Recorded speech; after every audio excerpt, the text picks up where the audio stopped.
I was a young man when last I walked this path.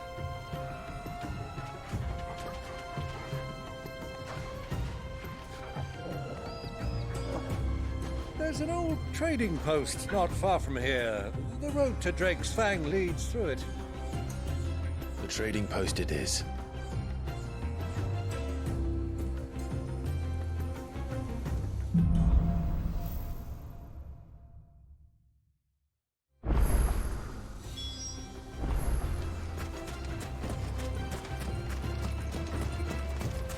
Our destination lies over that dune, beyond the ruins. Mark 'em well, Clive. It's all too easy to lose one's bearings in the sands.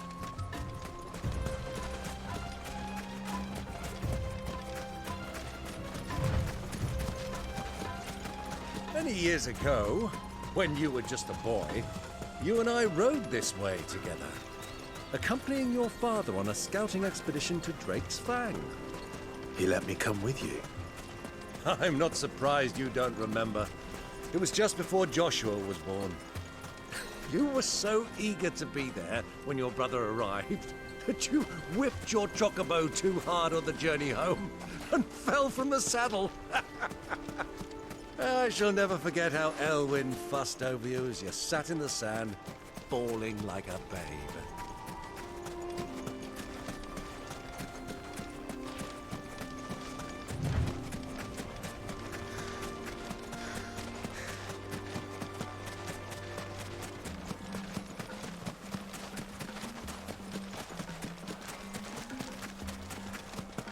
Who do you think those soldiers were?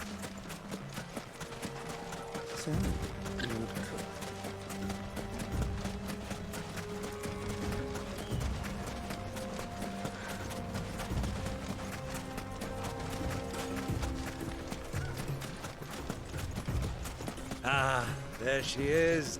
The good old Dhalmakia Inn. Do you know, this heat has given me quite a thirst. Quick drink before we press on?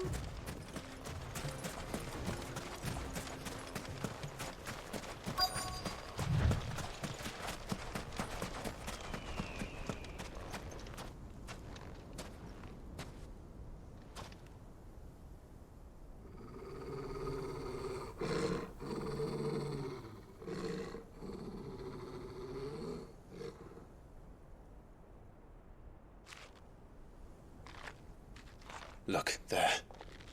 Those are Ashen steeds. No doubt about it. And such a long ride from Stonehair. Our Waluda friends must be soothing their saddle sores in the inn. Shall we join them?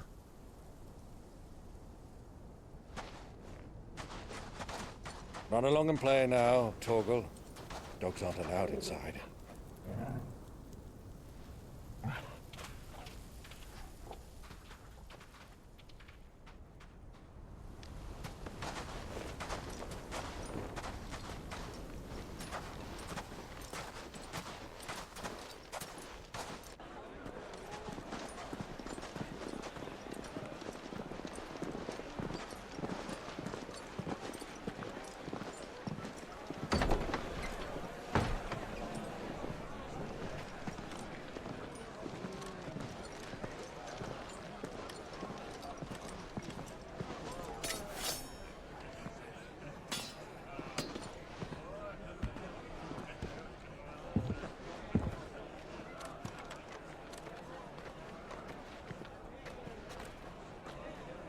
Good day to you. Eating?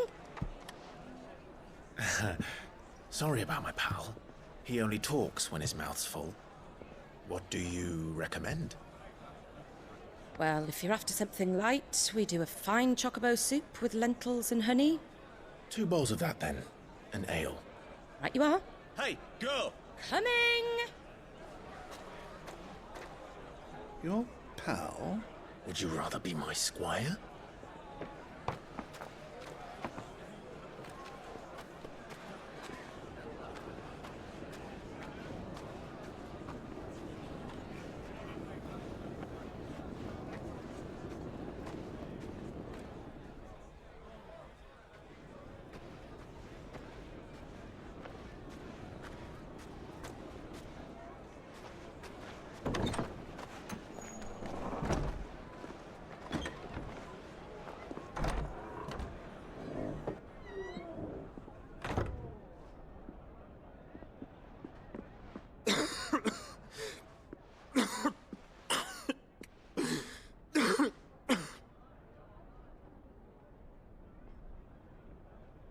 Your Grace, it is plain you are not yet well enough to travel.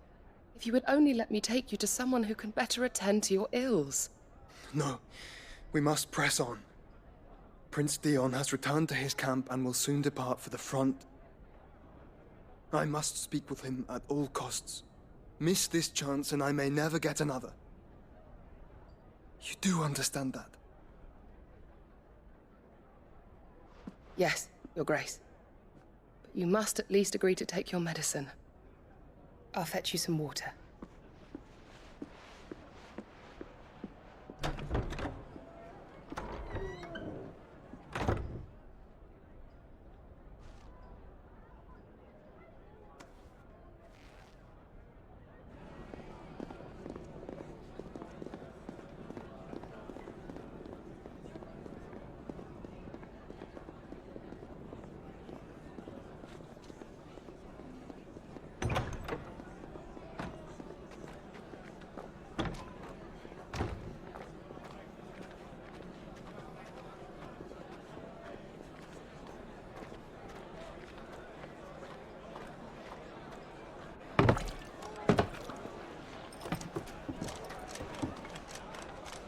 Keep watch, they tell us. But all I see is sand. I hear they got our guest back to the Fang without any trouble. We'll be leaving soon enough. Why the Lord Commander dragged us all this way just to save that blockhead skin, we'll never know. Dominant or not, he's a bloody idiot. That'll be Cooker, then.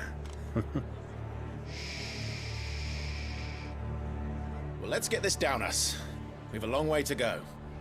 Hey, you!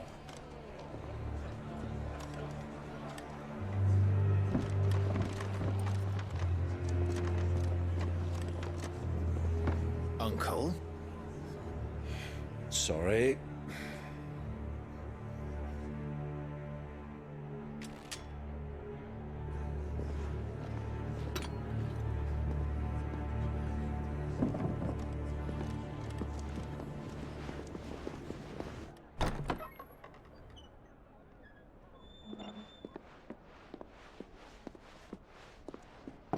Can you walk, Your Grace?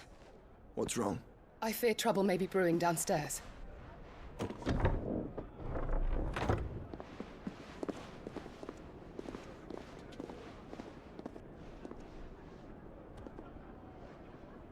You two are travelers, are you not? Me and my companions are strangers here. Perhaps you'd be good enough to accompany us a while. Help us find our way. Sorry, lads, but we've got business in camera that can't wait. Ah, I'm sure you could spare us an hour or two. Come on. Friend.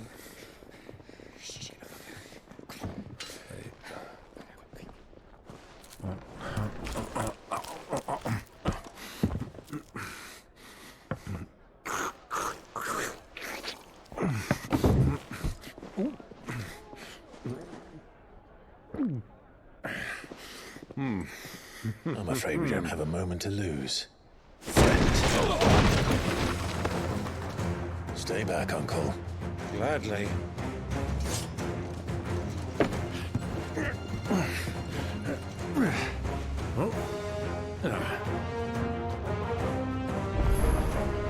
It's the outlaw! Take it!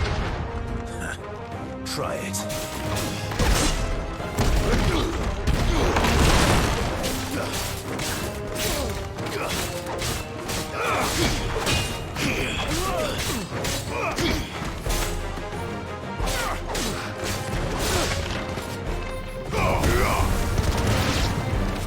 Bravo, my boy! Just like that!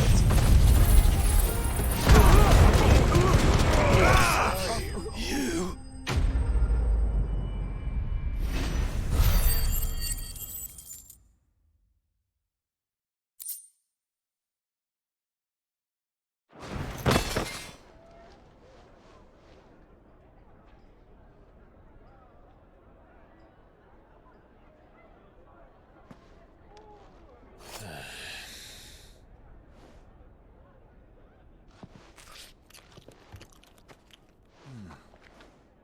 For your trouble,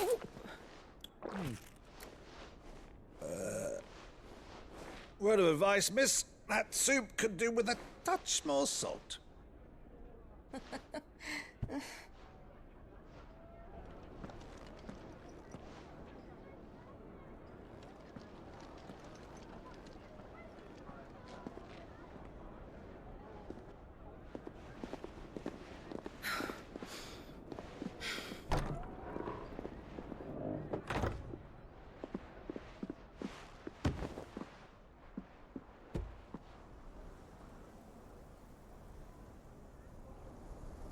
Now's our chance.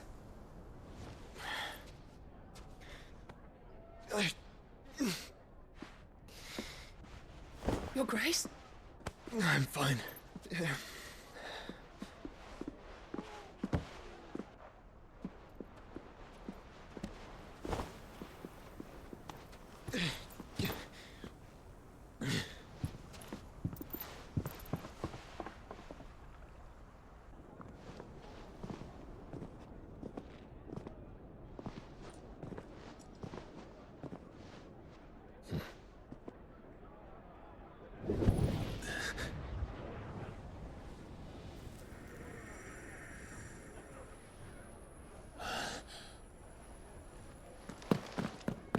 Clive?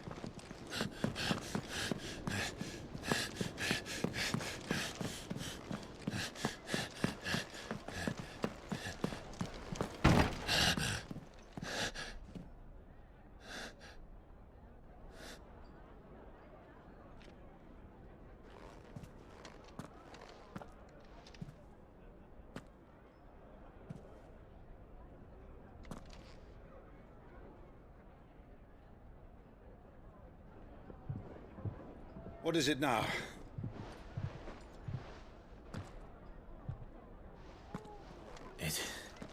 It's nothing. Let's go.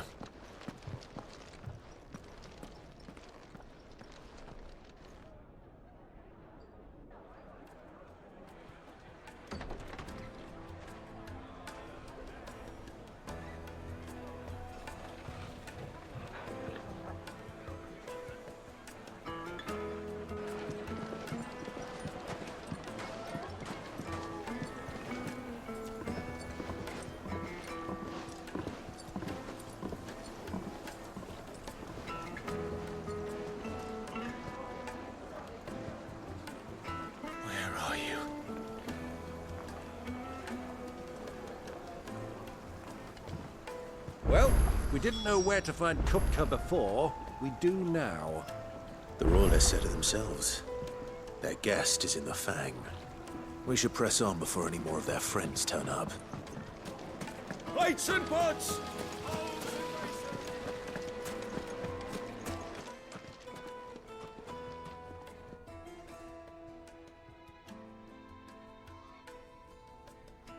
Ah, they've closed the road.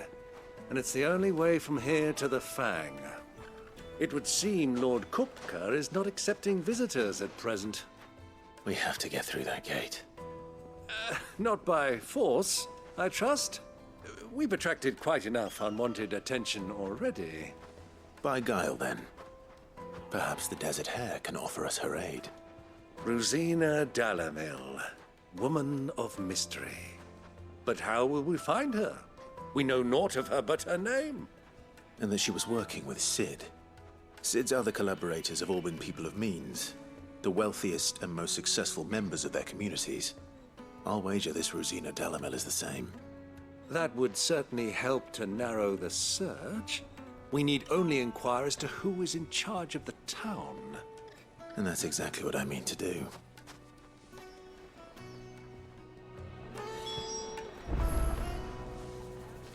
Looks like we won't be getting back to Drake's Fang anytime soon. Good day, my lord.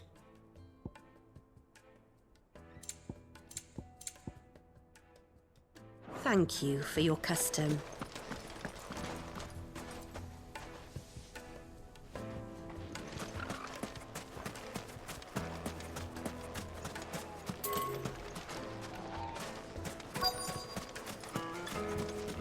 Light it, for Gilbert's sake. You're a bear, aren't you? Anything I can help you with, travelers? Allow me. My good man, we represent one of the oldest and greatest trading houses of Port Isolde.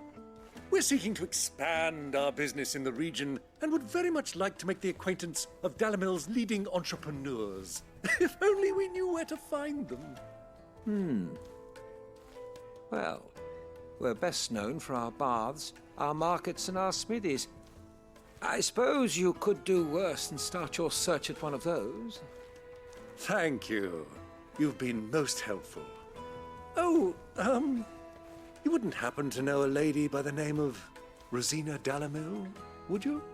No, I can't say I do. Well, thank you all the same.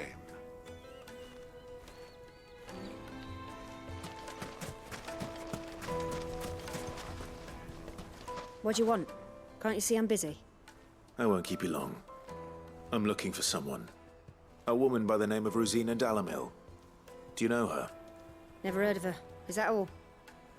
One more question. If I wanted to find the richest trader in town, where would you recommend that I look? Well, that's easy. The Briar's Kiss. Won't find a finer smithy this side of the strait. The owner's only a young sprig, but he's got all the right ideas. The Briar's Kiss, you say? Thank you. I doubt this young sprig is the person we're looking for. You said Sid's contact was likely to be an influential sort. Influence comes with age and experience, believe you me.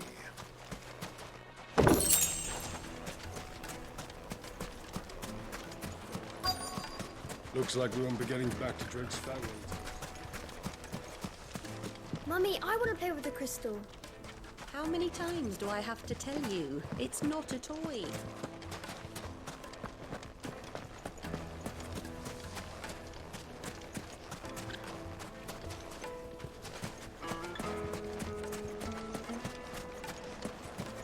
Hanging lanterns, keep the darkness. Silver platters, just like they eat on.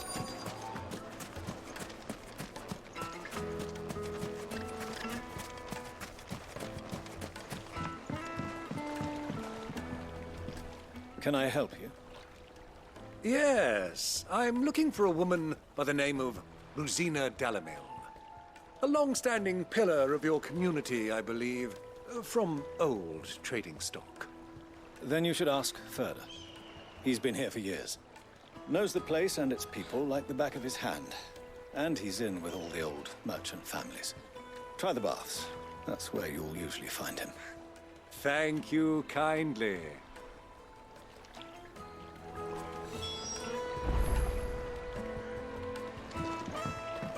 Well, it sounds like we have our man. Perhaps. Let's go and find out exactly what this Furter knows.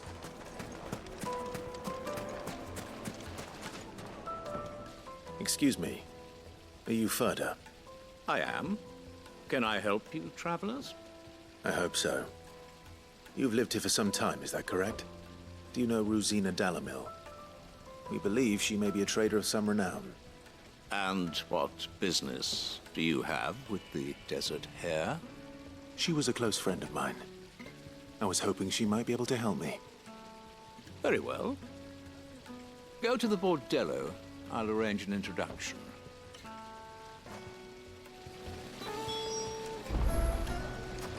Do you think we can trust him?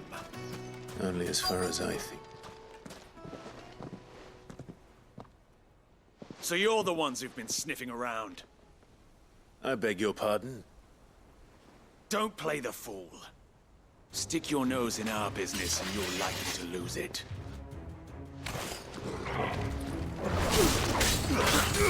Get him!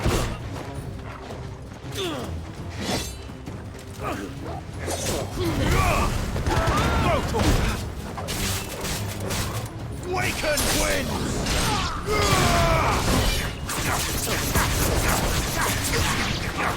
Over here!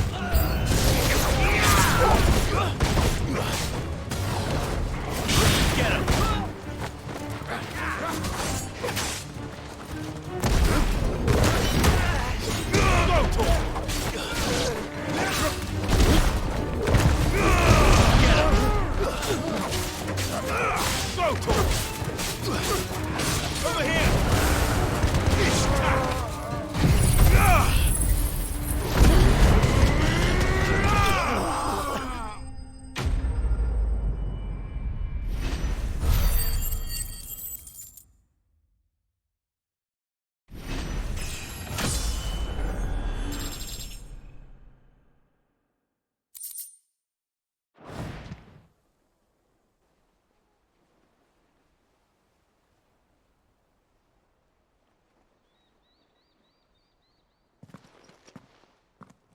Who are you working for?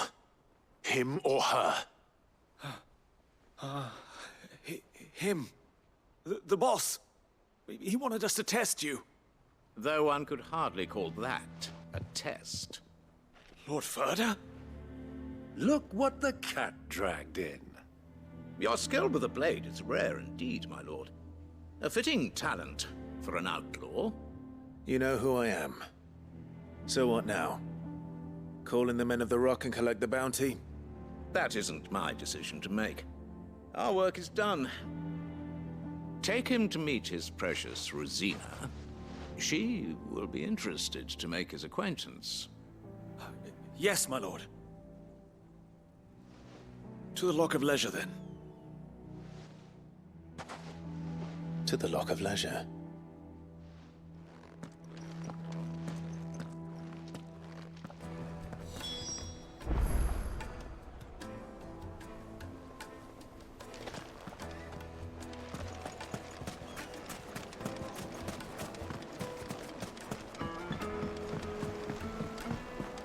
Fresh bread, warm from the oven. The most fragrant herbs and The finest fabric!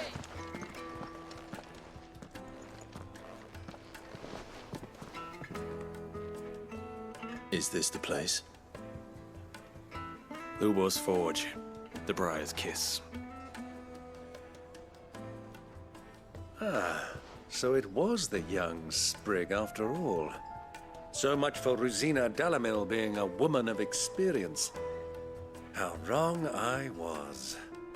It was an easy mistake to make, Uncle. After all, it must have been years since Sid last saw her. Sorry, him. Whoever this Lubor truly is, he's clearly a man of means. I'd say he deserves our respect. See that he gets it.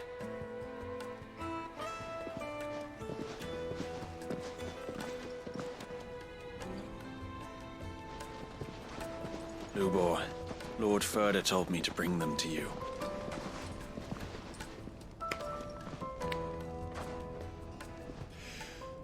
My boys tell me you're in need of assistance. Sid the Second. I won't waste your time. I need passage through the south gate.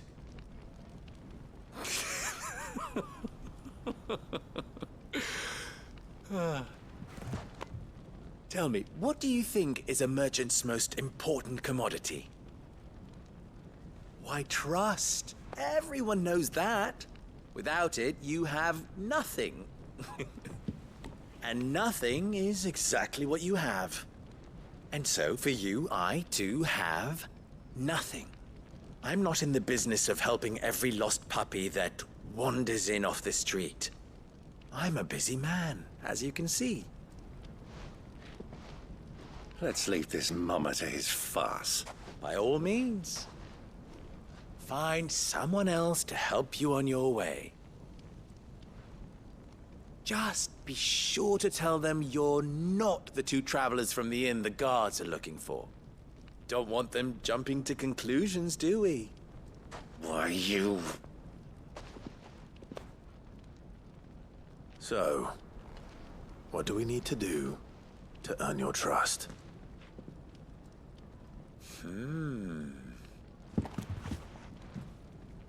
I like this one. Willing to do whatever it takes to get what he wants. Ha!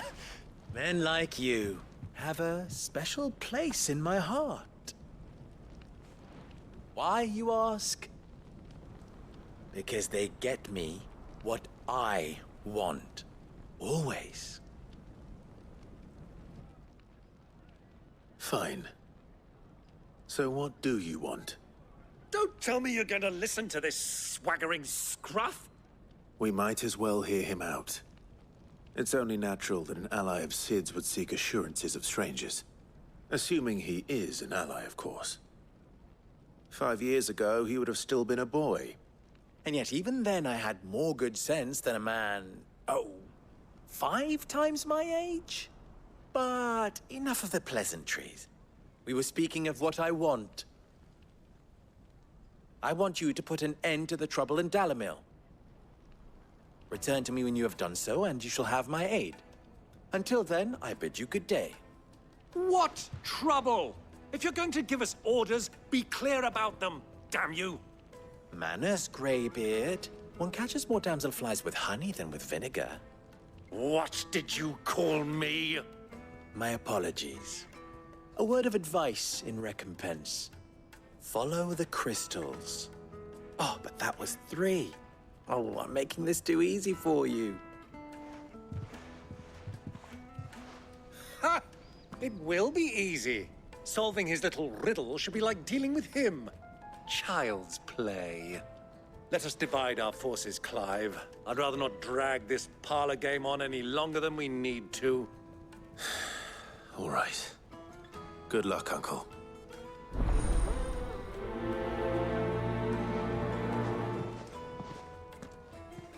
I thought we were the only ones causing trouble in Dhalmakia.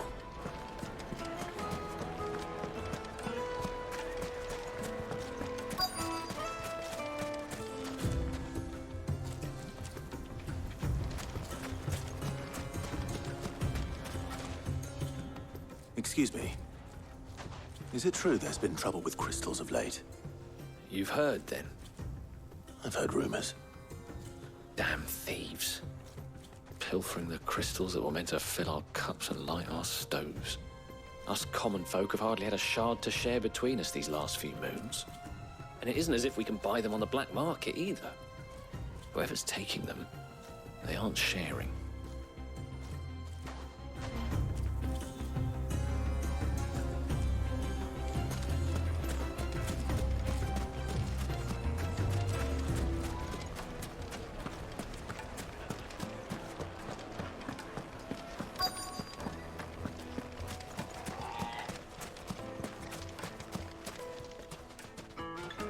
Do you have a moment? Depends what for. Just a question. Dhalmakia seems to be thriving compared to the other villages I came through on the way. Is there a reason for that? Well, we're a stone's throw from Drake's Fang, for one. The soldiers guarding the Mother Crystal and the shipments need a place to spend their hard-earned gil. The men of the Rock throw their money about like there's no tomorrow. Is that so? Well, thank you. Don't let me keep you from your work any longer.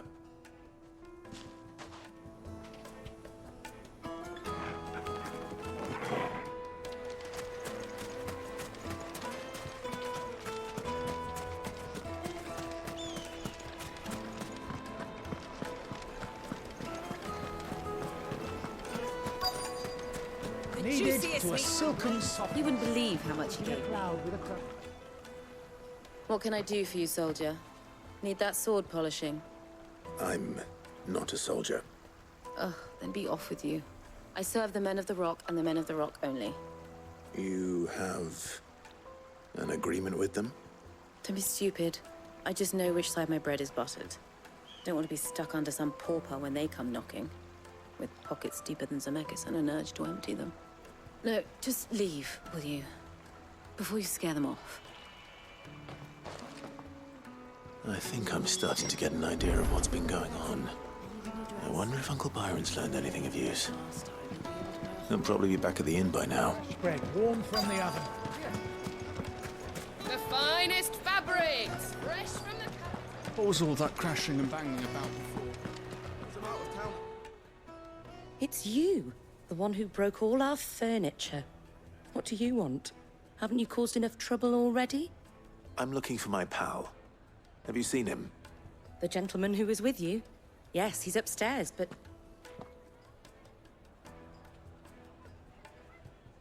Thank you. I'll go and fetch him.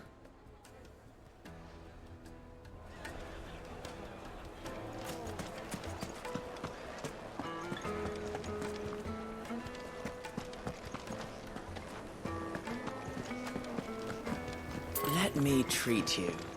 I'm pretty flush these days.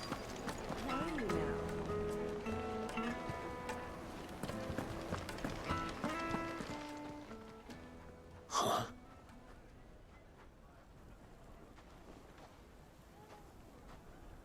Will this suffice as a deposit? sense. That's a black pearl. One of the many treasures in my collection that I would be only too happy to part with, should you give me reason to do so. All right. I'm sure that we can come to an agreement, but not here. What are you doing, Uncle?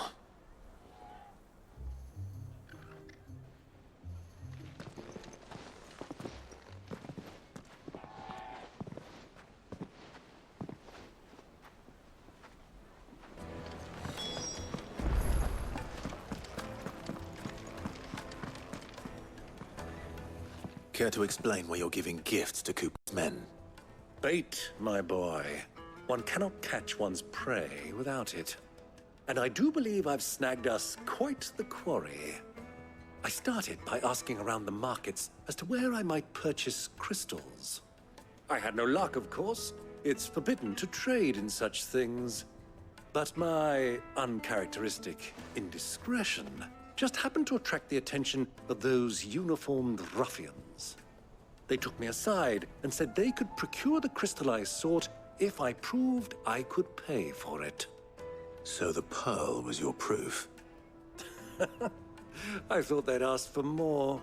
A second-rate specimen like that would only fetch 500,000 or so. A small price to pay for admittance to the underworld. But enough about my little act of subterfuge. What did you discover? That the supply of crystals has dried up of late. And some people seem to think they're being stolen. Meanwhile, members of Kupka's private guard have been spending money all over town. I'll wager those soldiers you've been talking to have been siphoning off crystals meant for elsewhere, and pocketing the profits. I'll wager you're right. We'll meet with them then, just as you arranged, and put an end to the trouble Lubor spoke of. Ha! That preening popinjay thought this would be difficult. It just goes to show, one should never underestimate a Rosfield. We'll soon wipe that smirk off his face. I arranged to meet with the soldiers in a secluded corner of the Velcroy, far from prying eyes. The perfect place for a spot of double dealing. I trust I can count on your support, if things turn sour. Of course. Let me treat you. I need a drink.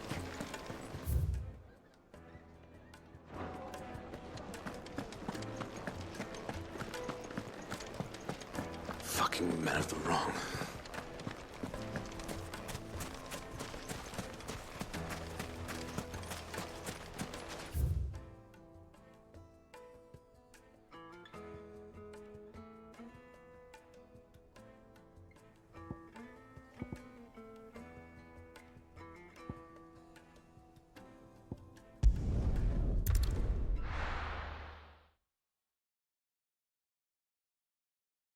Why is the tavern shut?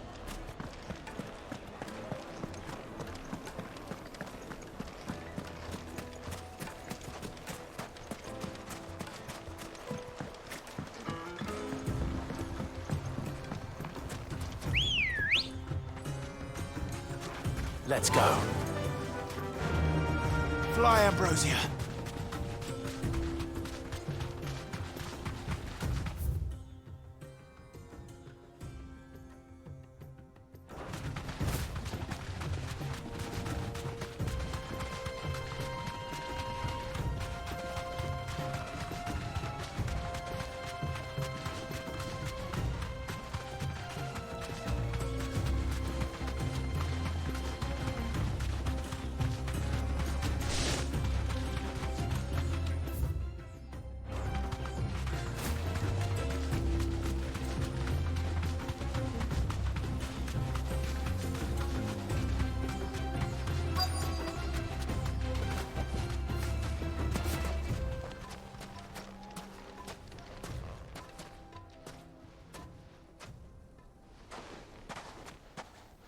I'll take it from here.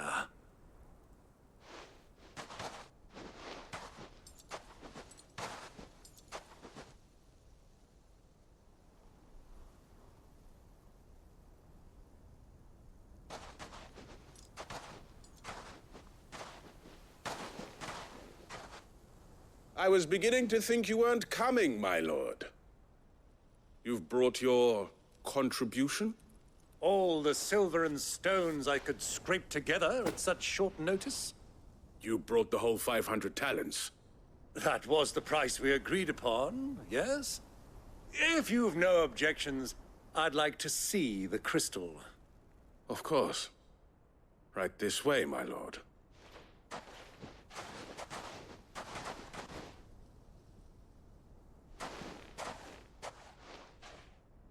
Not bad at all. You weren't lying about the clarity. But what of security? If I were to be stopped on the road, what guarantee have I that it wouldn't be seized as property of the Republic? Because these crystals are no longer the property of the Republic. You're not buying from us. You're buying from them. And we have no more jurisdiction here than you, my lord. But we have ships, and will gladly deliver to a port of your choosing, now that our price has been met. Royalists, eh? What brings you here? Why, to collect their share of Drake's Fang's blessing, of course. Our nations are allies, and so they are entitled to a portion of the Mother Crystal's bounty. And being such good friends, we elected to increase that portion and share the benefits.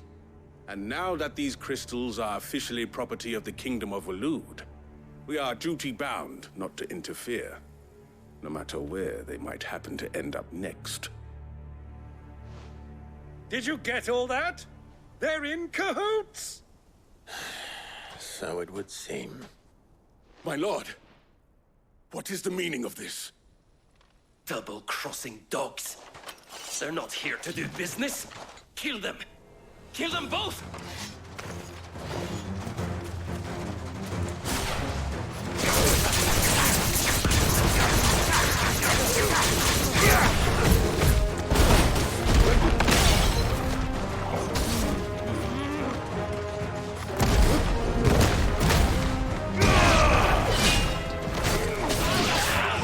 This one. It's not over yet, Uncle. Good. I'm just getting warmed up. Over here.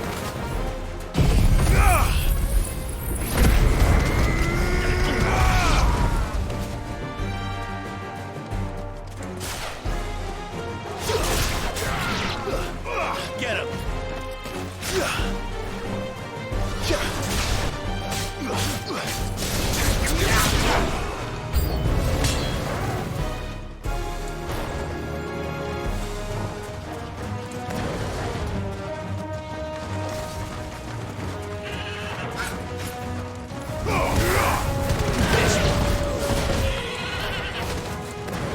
Waken winds!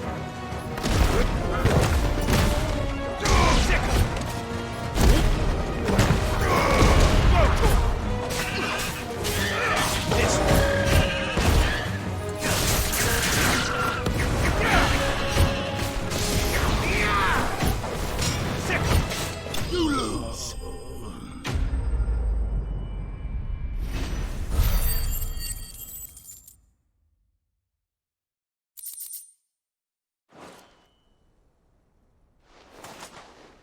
Well, that wasn't too bad. How'd you like my performance, huh? I've often played the villain on the stage. I think I did the role justice. Don't you? Greybeard, you were magnificent. The battle scene was particularly thrilling. Such a shame you didn't have more of an audience, but perhaps that's for the best. How long have you been watching? Long enough to witness your uncle's sordid transaction. I hardly expected one so venerable to degrade himself so thoroughly. Buying one's way into the confidence of degenerates. Ingenious. This was the trouble you spoke of. The men of the Rock taking crystals meant for the common folk and conspiring with the Royalists. Well, now it's over. Indeed it is. The people of Dhalmakia had scarcely any means of redress against Kupka's men, let alone a foreign army. Until you two came along, that is.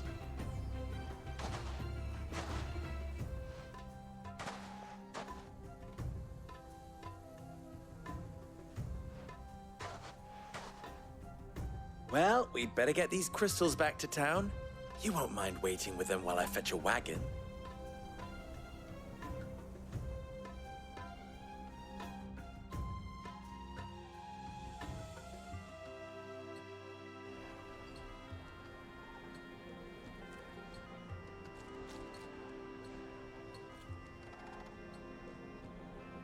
It occurs to me that I still don't know your name. Clive. So, Sid the Second is a Clive? I suppose it could have been worse. Well, Clive, you held up your end of the bargain, so I must do the same. Passage through the South Gate, was it not? To tell the truth, you've helped a little there too. Many of the guards have already been redeployed to deal with the issue of their missing comrades. And those left behind have been encouraged to look the other way should you attempt to pass through. Thank you. And please allow me to cover your costs. You still have the purse I gave to the soldiers, I trust? I saw you pluck it from one of the bodies. Oh, dear. Was I really so obvious? And my name is not Greybeard. It is Lord Byron Rosfield, thank you very much. No, thank you very much, Greybeard. Double the... Ugh! Here, wear this.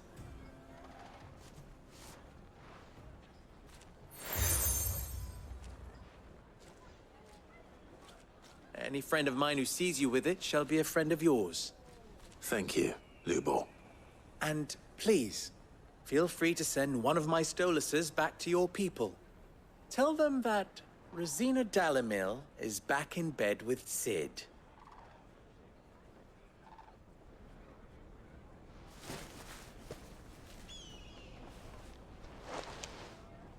Umia lostelan. Tuisa Kelith.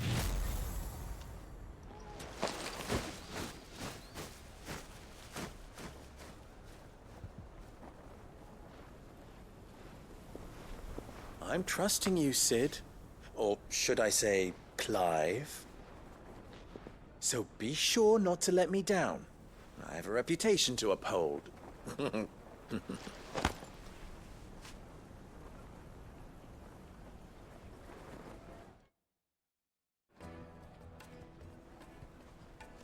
Well then, I wish you a safe journey south. Thank you. Not at all. It was my pleasure. Come on, Uncle. Let's go.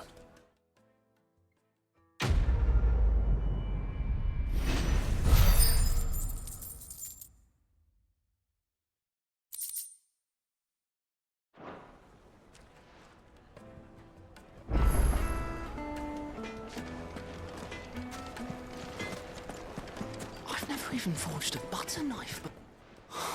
Perhaps Forge Master Luber's having fun at my expense. I wouldn't put it past him. Neither would I. Oh, wait. Are you Clive? Sorry, my mind was elsewhere. I'm Sava, Master Luber's least accomplished apprentice. Soon to be former apprentice if I don't pass this test. Maybe I'm just not the resourceful type. People are buying up weapons faster than the Briar's Kiss can forge them, and here I am, unable to make a decent bit of kitchenware. He wants me to make a carving knife, one that embodies the spirit of Dalamil. Whatever that's supposed to mean. I don't suppose you have any idea what he's on about, do you? I'm afraid not. Never mind. Thought I'd ask. It was that or pack my bags. I could give you a hand if you like. I know how busy the Briar's Kiss has been, and that Lubor needs all the capable hands he can find. I'd be a fool to refuse. So, where do we start? Good question. If I'm honest, I've never made any kind of knife before. And then there's this little riddle to keep in mind. the spirit of Dhalmakia. Nothing is ever simple with that man. The way I see it, there's only one way we'll be solving Lubor's puzzle. We need information. The more the better. You're right. There's no point fumbling in the dark, I suppose. Now, who to speak to first? Well, there's plenty of folk in Dhalmakia who use knives for a living. There's the butcher, of course, and any number of cooks. They're bound to have an opinion or two about the tools of their trade. All right. I think we have a plan. Let's get to it, shall we? I'll talk to every cook I can find. You speak to the butcher, and anyone else you can think of. All right. Good luck. Let's hope that someone says something useful.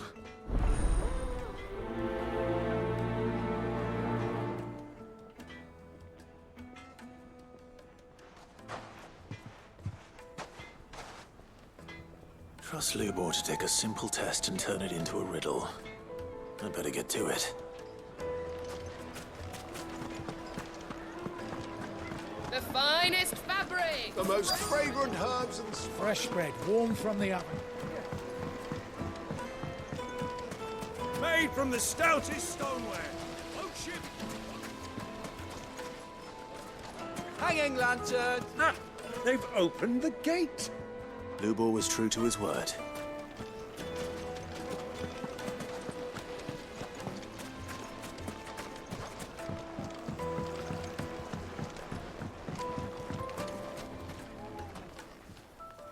Welcome, sir.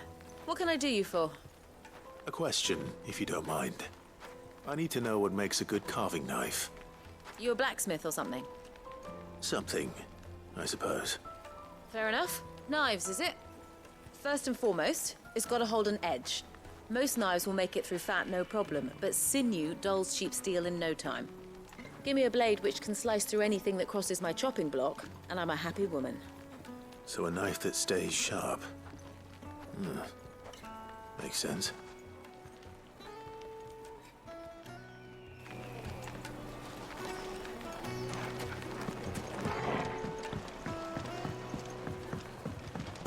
Plates and pots! Holes and basins! Everything I've worked for. Ruined!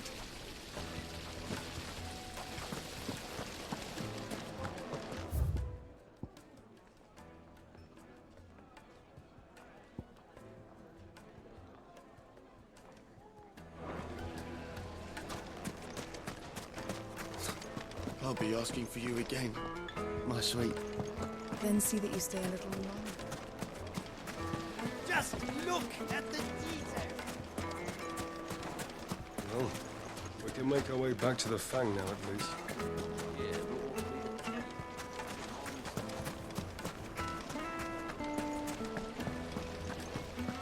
Made from the stoutest stoneware.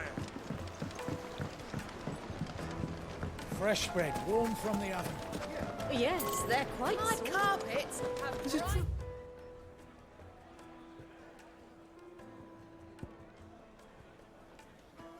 What I'm hearing? Castle The men of the Dashboard. Rock were carting off our crystals for Live like themselves. a lord. Certainly explain why we haven't been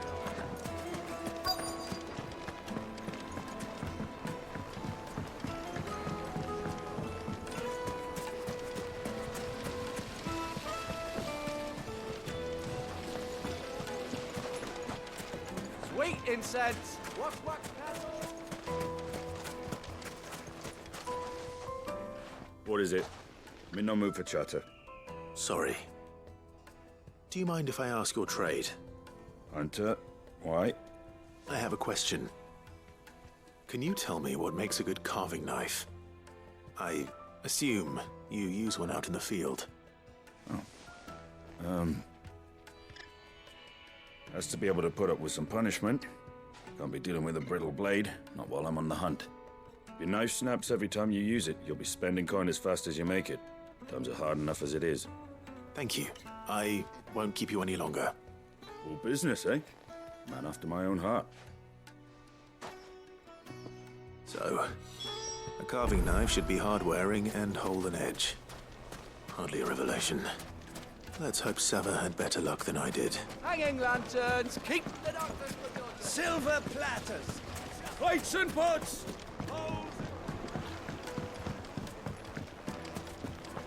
Take a sniff, good sir. Make her fine.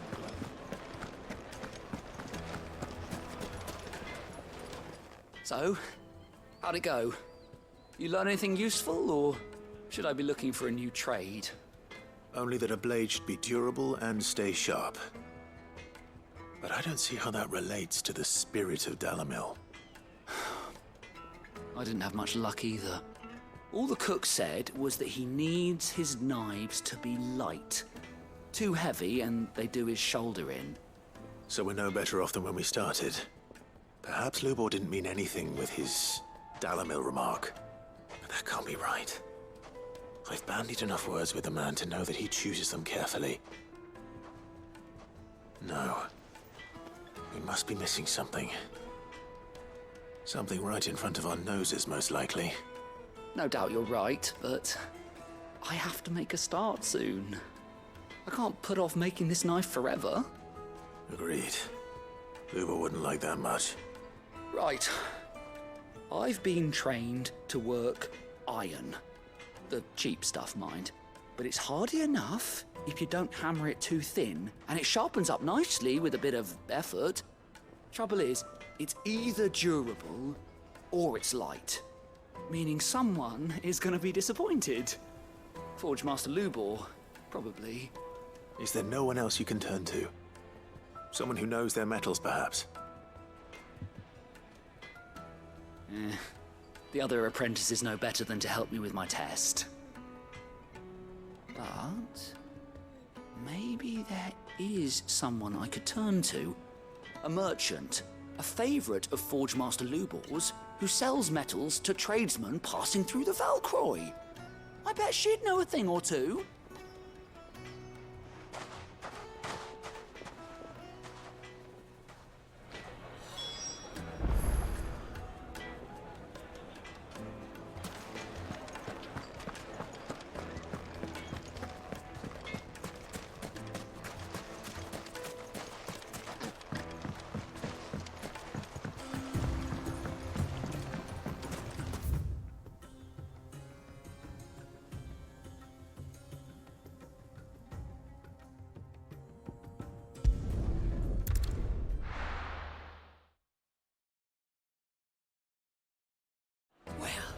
This is no good.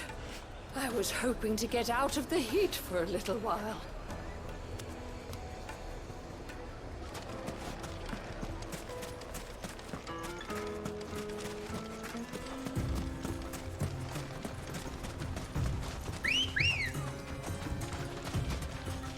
Ready, go? Yeah!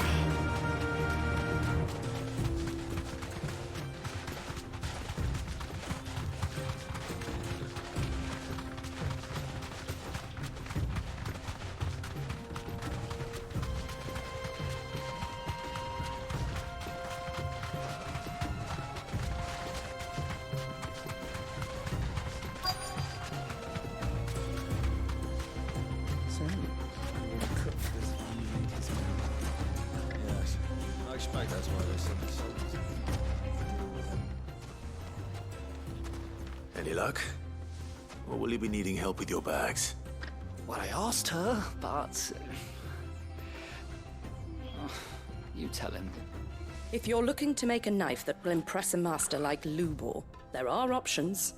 They're just not that viable. Featherlight adamantite knives will get passed from generation to generation, never needing so much as a lick of the whetstone. But adamantite ore is unique to ash, so doesn't come cheap. And it's beyond my skill to handle. Unique to ash. Are there any materials unique to Dhalmia? Something which could be mixed with iron to refine it. Make it lighter. What are you getting at? You said that Lubor trained you to work iron. Then that's what he'll expect you to use. But he would have known that it would either be too heavy or too brittle for a carving knife. Perhaps his Dhalmia remark wasn't a riddle, but a hint. If it's cheap metal you're using, then there's always limestone, I suppose. Folk first settled Dhalmia to get at her mineral deposits. And If you know the trick, it can be melted down in the furnace to drive out impurities from low-quality iron. Bloody hell! That must be it! I don't suppose you know the trick, do you? It's hardly my speciality, but I've been around enough blacksmiths to know how it works. Looks like I've got some learning to do. Clive, I hate to ask after all that you've done for me, but... Limestone? Fine. I can hardly abandon you now. Besides, I want to know if this is the answer to Lubor's little riddle. I can't thank you enough, Clive. You'll have no trouble finding limestone over in the terraces. The place is bloody made of it. Then I suppose I'll meet you back at the forge. Right you are. I'll see you shortly. So, do you crush it up, or just throw it in the furnace?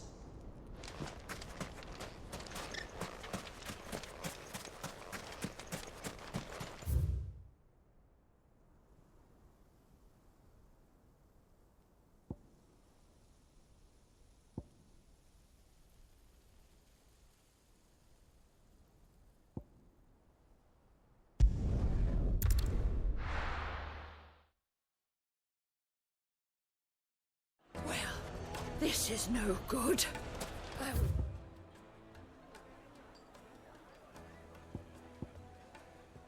Hoping to get out of the heat. Is it true what I'm hearing? I carpet. Take a sniff, good sir. Kneaded to a silken softness. Lights and pots! Sweet incense!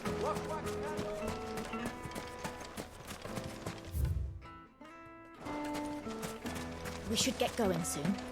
Do you have water? Ah, I'm not too late. What is it, Lubor? A question that I neglected to ask earlier. Where is it that you're bound? To Drake's Fang. To finish Hugo Kupka. Just as I thought. Then allow me to share a secret. Drake's Fang is currently riddled with royalists. Dhalmakia and Waloed are allies, and as you have seen, their soldiers work hand in glove. But no nation has ever before allowed a foreign army to make a barracks of its holiest of holies. Not by choice, at least. And there's more. A man on the inside of the Fang has failed to report for several days. I fear there may be more trouble lying in wait for you on the road ahead. Isn't there always? If you're determined to beard the lion's den, then promise me one thing. That you will enter via the mines, where the guard is lightest. I've lost one Cid already. If I lose another, people will start to think me careless. I don't plan on dying. Not before Kupka does, anyway. Well, so long as you have a plan.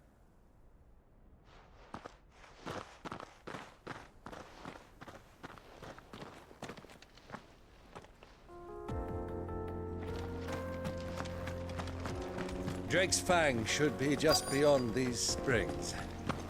Shall we press on?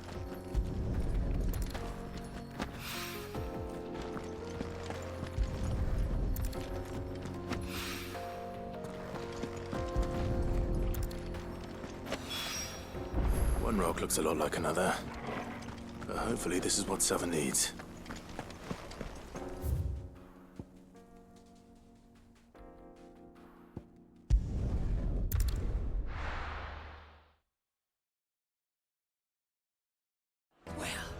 This is no good. I was hoping to get out. I wasn't sure how much you'd need, but I hope this is enough.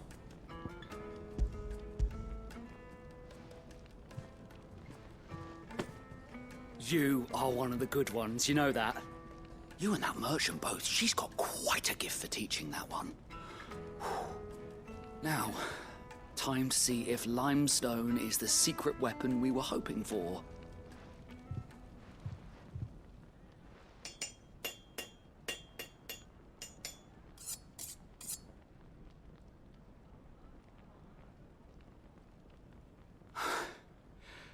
That'll do, I reckon.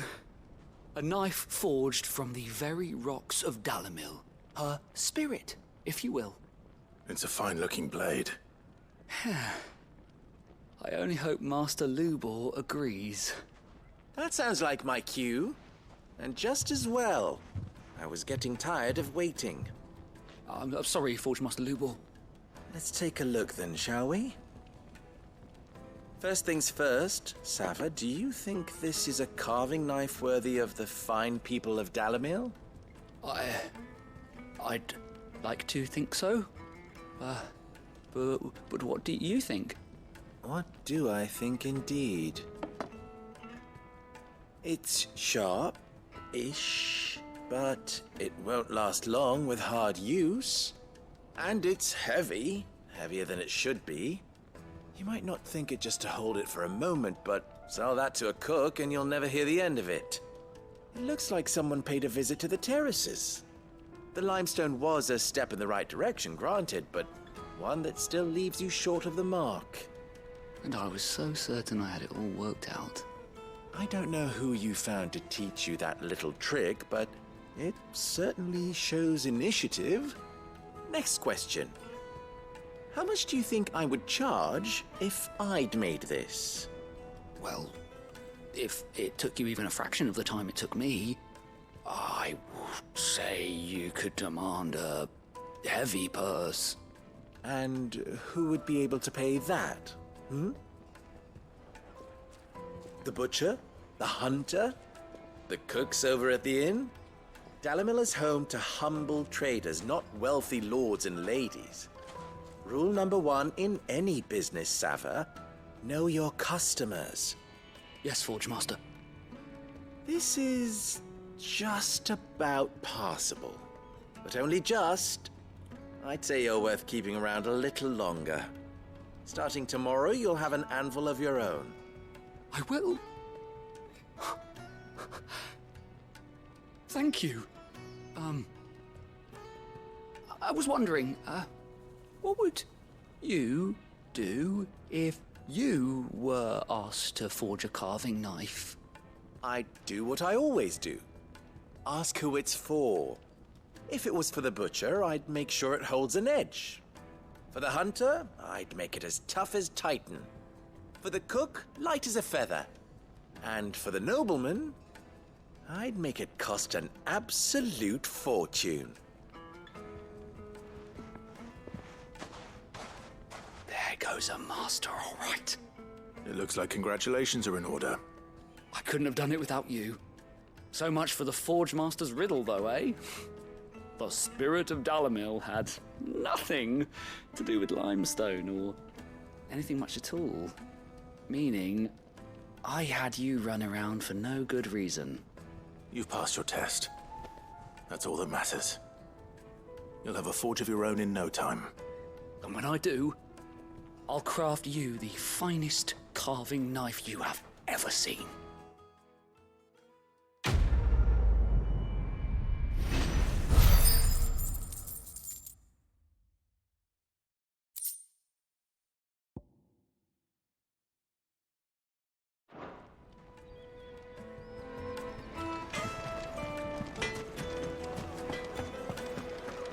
Is it true what I'm... The finest fabric! Take a sniff, good sir. Fresh bread, warm from the oven. Plates and pots! Bowls and basins! Everything I've worked for. Ruined. All those years of toil. Every coin I've ever earned is tied up in this place. Are you all right? The baths are closed. Leave me be. On second thought, perhaps you are just what I need. Might your services be for hire? That depends on the job. I'd have you save my business, the baths. The water's turned scalding hot and all the crystals in Dalamil wouldn't be enough to cool it. I've no doubt that my woes stem from the water's source. But I can't go and investigate for fear of my customers thinking I've abandoned the place. I'm bound to these baths in more ways than one. I beg of you. Go to Dusnoff Terraces. Tell me what you find there. All right. I'll go and take a look. Wonderful. It's not far. Leave the market by the south gate. The smell of sulphur will guide you the rest of the way. These baths are all that keep me from an ignoble end in a debtor's prison. My livelihood, my very life, is at stake.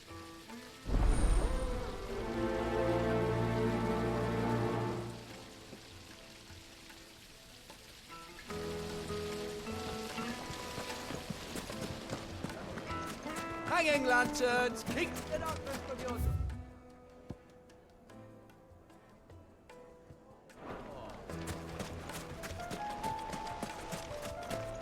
We should get going soon. Do you have a letter?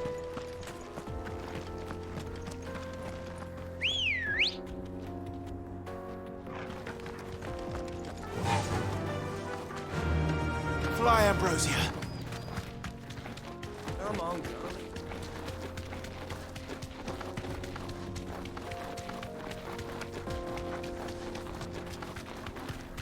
What the hell are those things?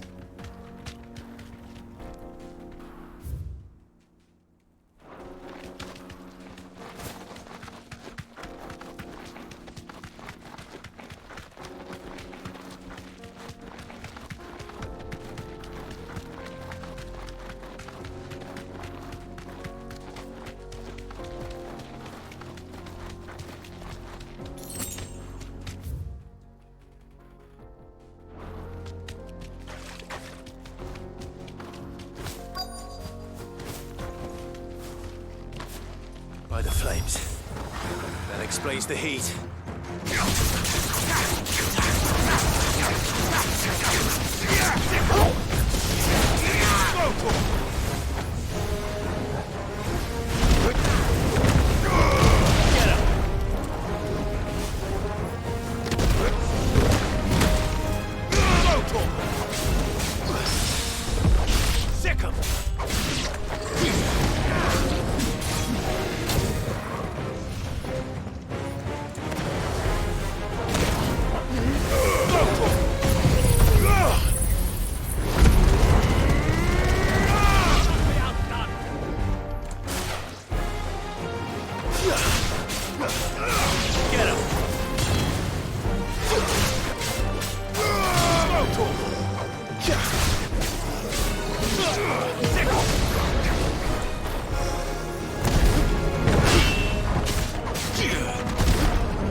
That's cooled things down a bit. Let's hope it's enough to keep the baths from boiling.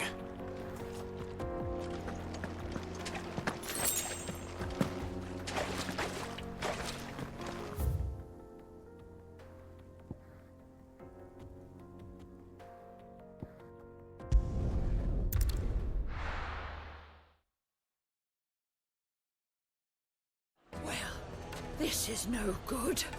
I was hoping to get out of... Is it true what I'm hearing? My carpets... Take a sniff, good sir. Fresh bread, warm from the oven. Plates and pots! There he is. The man who saved... I was hoping we'd be seeing you again. The baths grow more bearable by the moment. It won't be long now before we are back to business as usual. I'm glad to hear it. Now, tell me this. What did you find at the terraces? What threatened to make me a pauper? Not what I expected, that's for certain.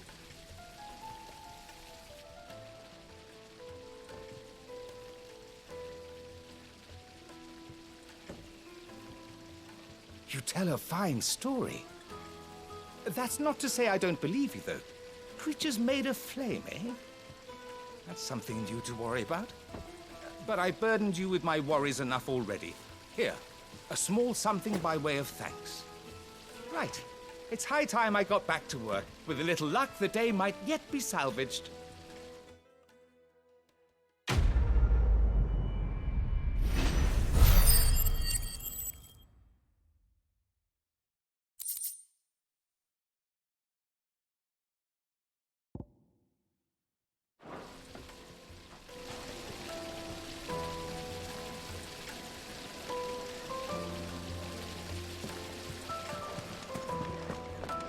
Hanging lanterns, keep the darkness from your door.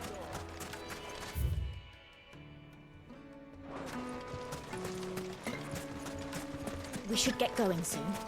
Do you have water?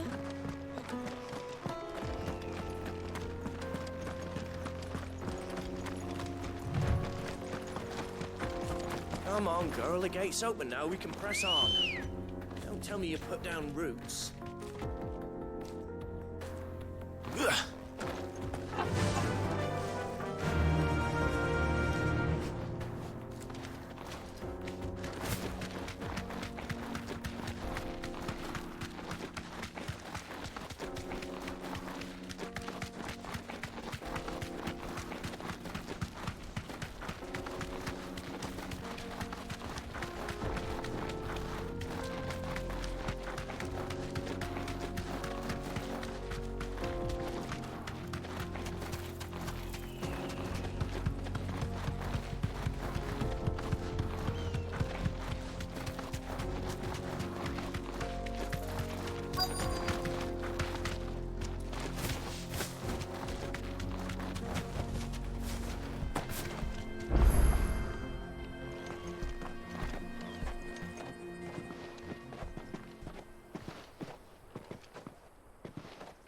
There it is. Drake's Fang.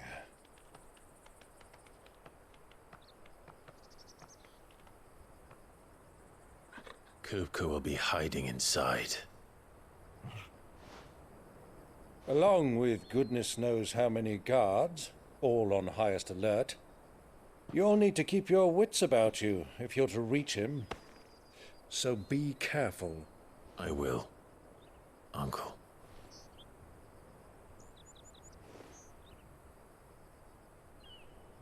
Before you go, Clive, allow me to apologize.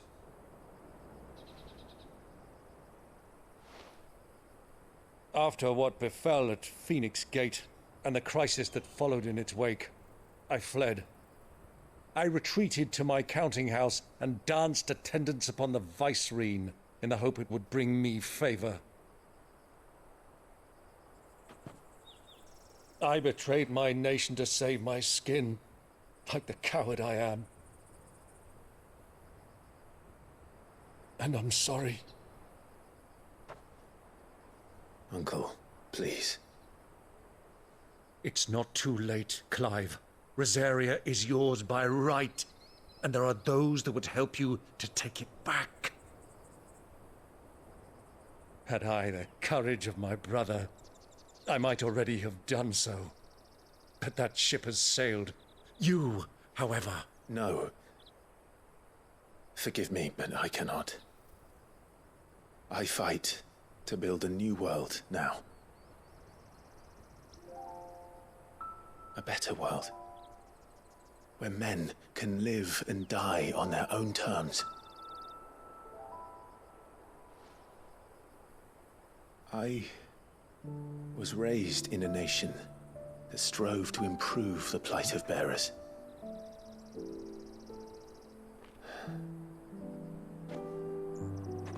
Only later did I realize that spark of freedom did not arise by chance.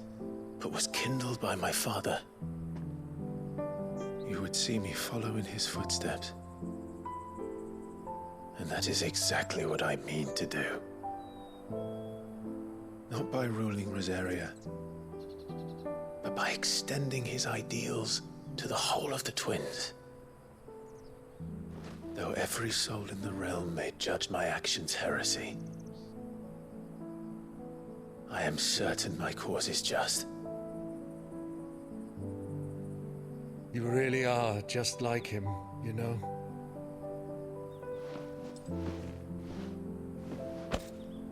Thank you, Clive, for coming back to me.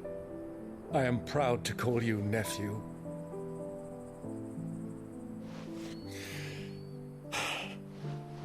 Well then, this is where we must part ways. Wish me luck in convincing my Canvarian friend to share his considerable talents.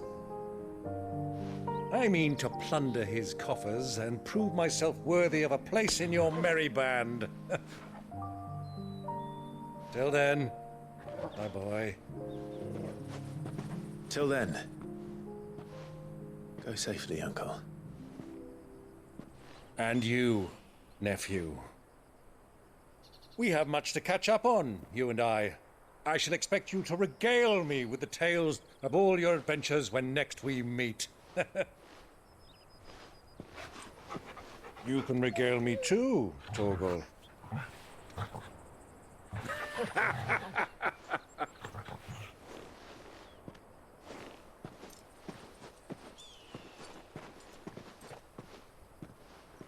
I'm coming for you, Kupka.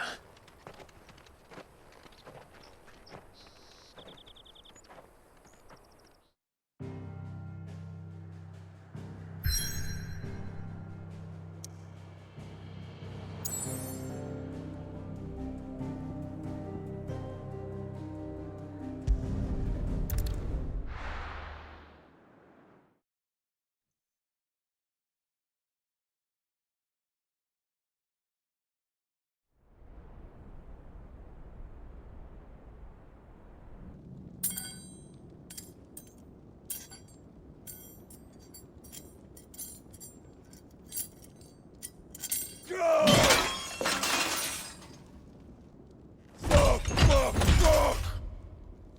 Why do they start?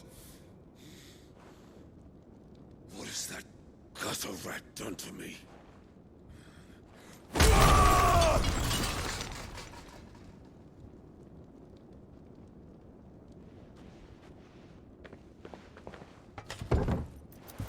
Out of my sight, witch! I'll kill you, Rosfield! I'll rip out your heart! I'll tear you limb from limb! Peace, Hugo. The table shan't hurt you any longer. He sought to humiliate me. Me! If you hadn't interfered, he would be dead! You truly believe you would have triumphed had the battle continued? Titan would have ground him into dust! And how would he have done that without his head? Shut up! You weren't strong enough, and you call yourself a dominant. Or rather, you did. You mock me, Harbert.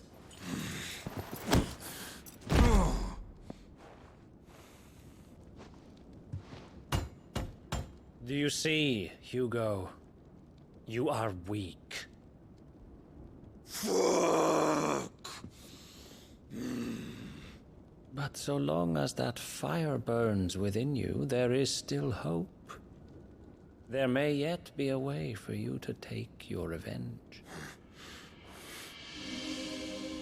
Tell me, what must I do? Please, I'll do anything. Just tell me.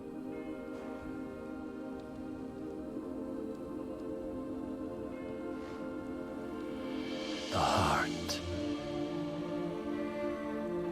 What of it? A Mother Crystal's heart is the most concentrated source of ether in all creation. Perhaps you could take advantage of that. Of course, the crystal would not yield her blessing to any ordinary man.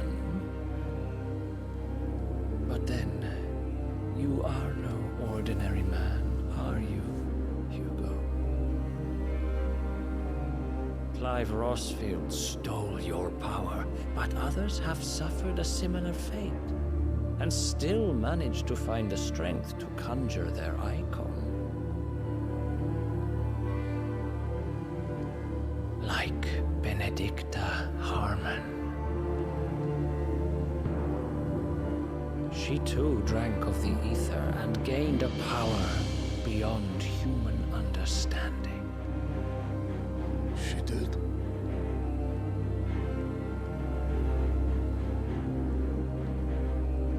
Benedicta. Benedict.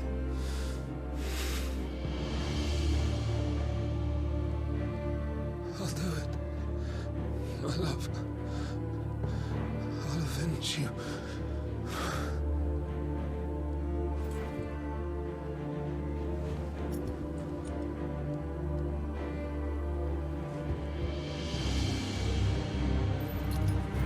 Run along now, Hugo. You need only follow the light.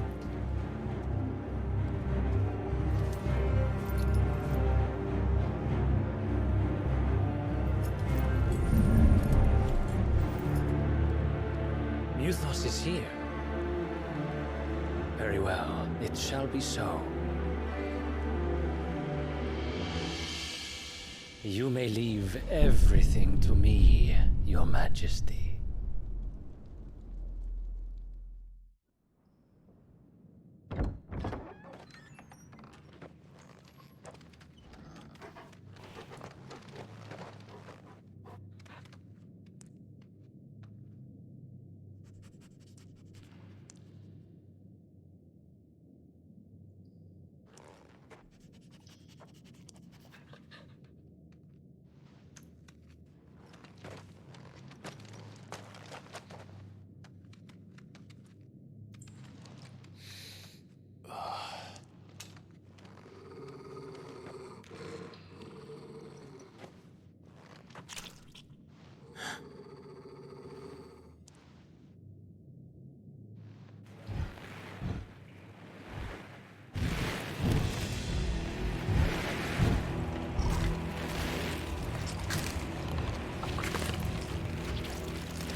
Did the Royalists bring them from Ash?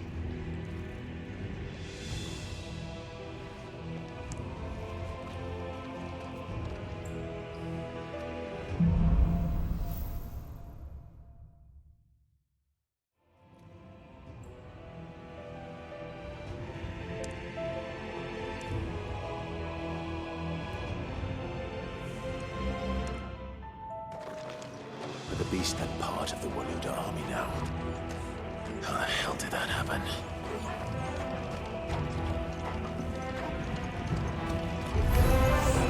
They've spotted us. With me,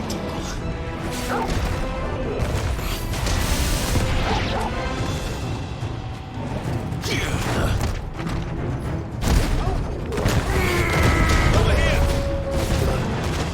Go, Torch! Second! Get him!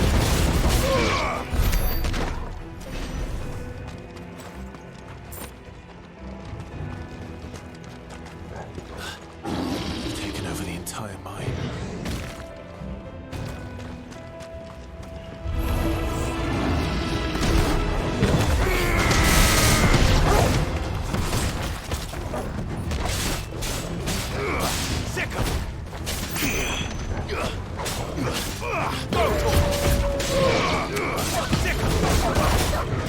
Nice try.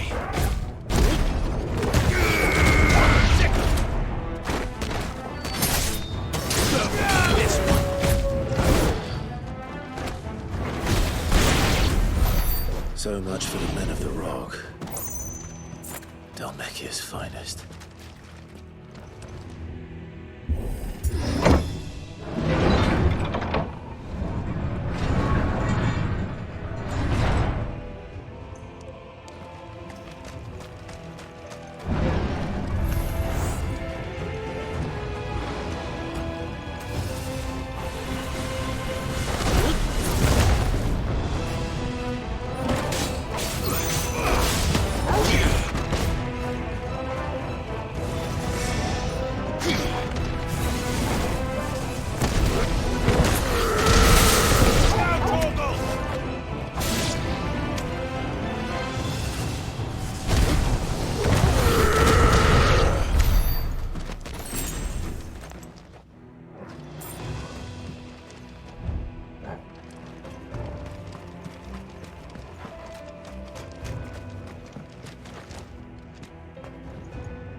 Stairs. This must be the way out.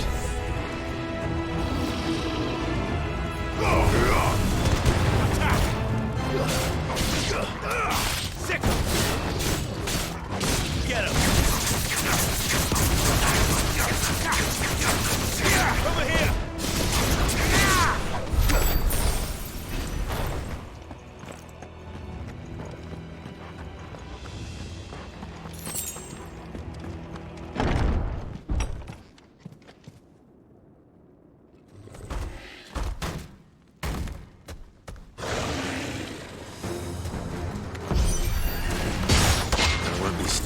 What's this one? How did they get in here?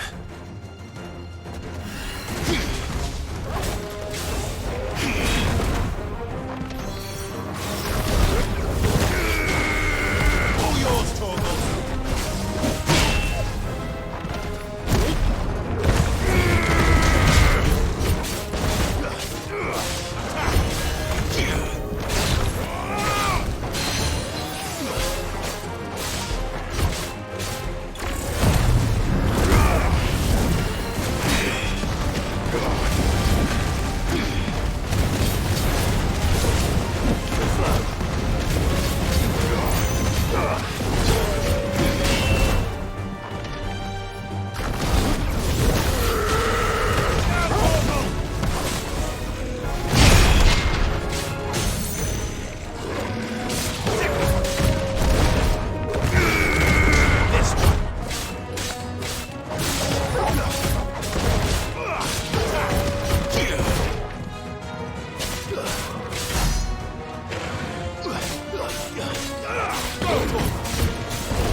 By the flames.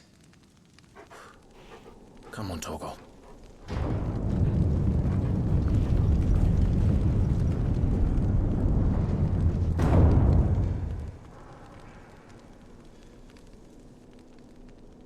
Kuka never did do things by halves. As if taking the Mother Crystal for his own wasn't enough. He had to build his castle in it.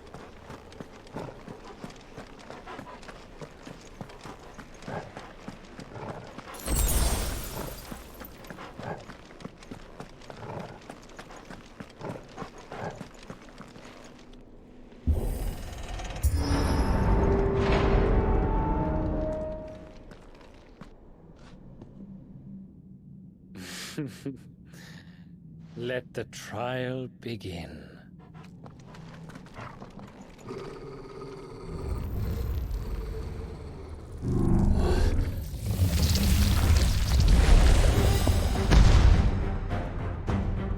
What the hell?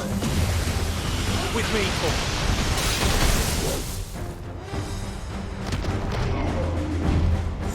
Thanks, boy.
seems were expected.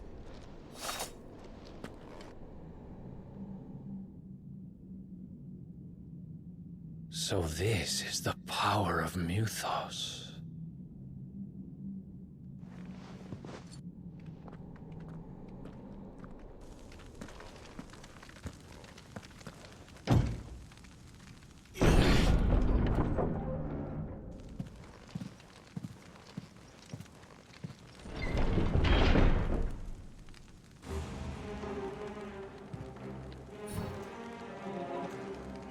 Did the orcs do this too?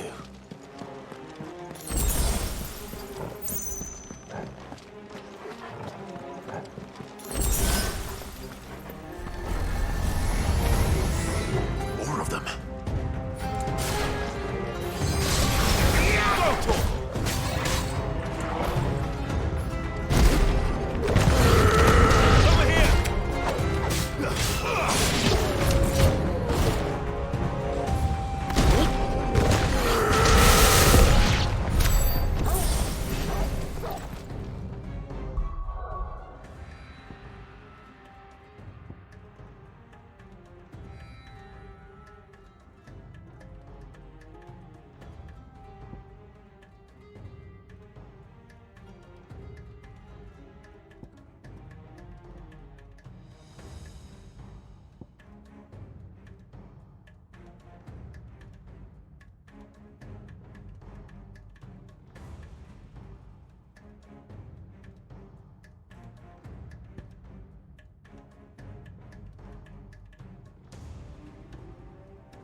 Time to fight.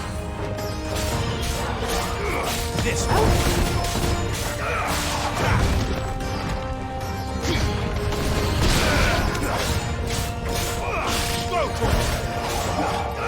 Get him! This one! What the hell is going on? These things here for me? Or for him?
First orcs, now these nightmares. Is this your doing, Ultima?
You've been busy, Kupka.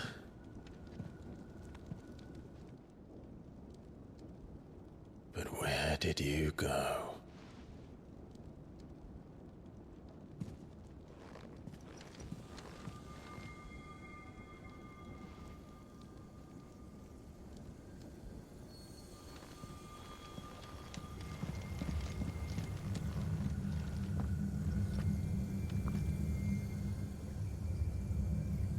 The heart.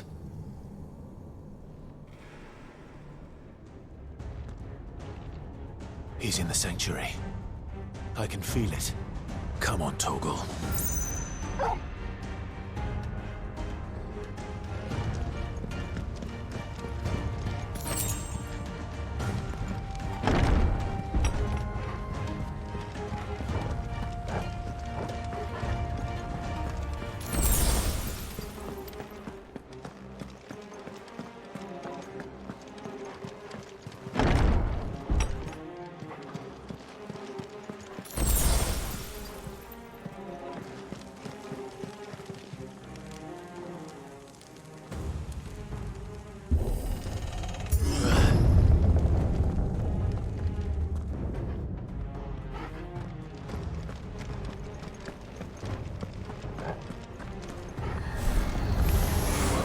Just what I needed. Get him!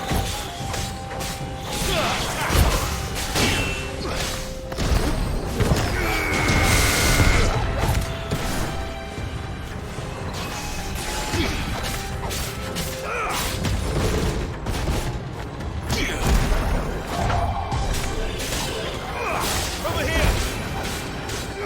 This way! Get him!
That better be the last of them.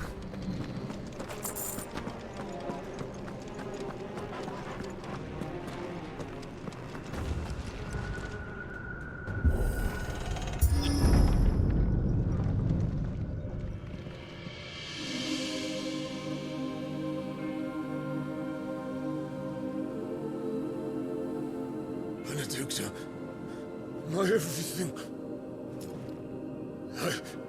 I've missed you so much. Kuka!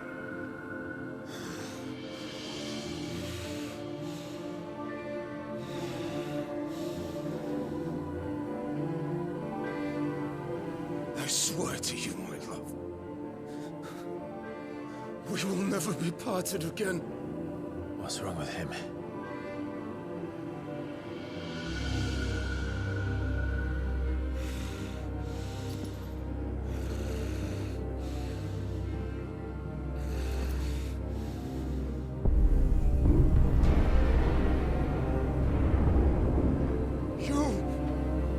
Get away from her!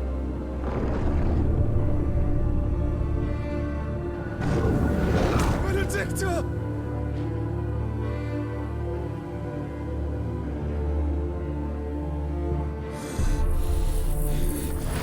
I'll kill you, Roswell!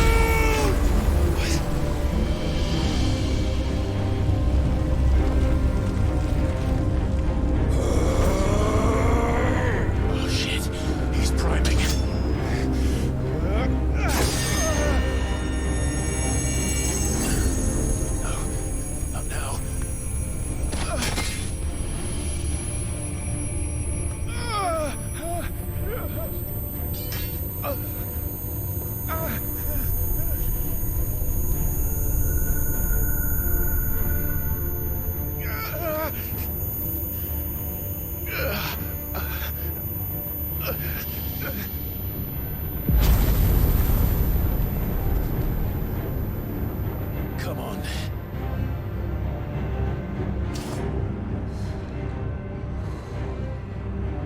Find him. You've done this before. You can do it again. Let the flames burn within you. No. Let them burn without. Come to me, Ifrit!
Let's give this a try.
Mortimer.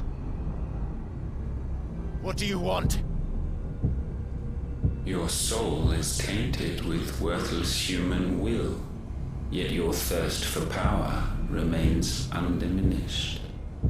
With every sip you take, you grow in strength, and soon you shall achieve perfection. I don't know what you're talking about. You will accept us, Mythos. It is inevitable. You were created for this purpose, and you shall serve it. Never!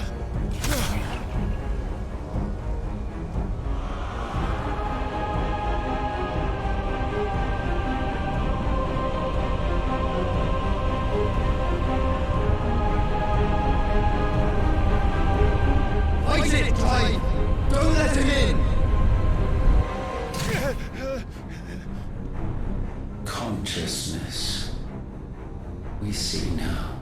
Human will is so insubstantial it cannot exist in isolation. You mitigate its weakness by interweaving it with your consciousness. We believed we had merely to purge you of your will to claim our vessel. It appears we first have to sever every thread of the consciousness that supports it. No matter. The time to build a new world is not yet upon us. We will contemplate.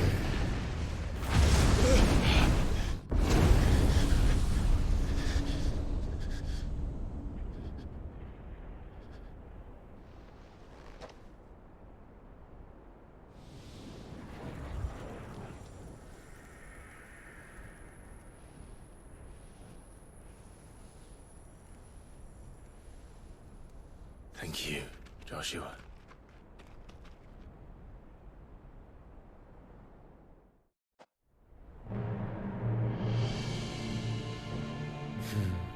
One can no more command the power of ether by drowning in its flood than one can constrain the tides by standing in the sea.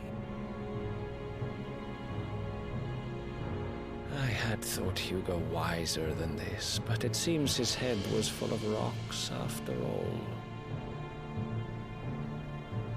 Titan was strong. Your Majesty. But Mythos is stronger.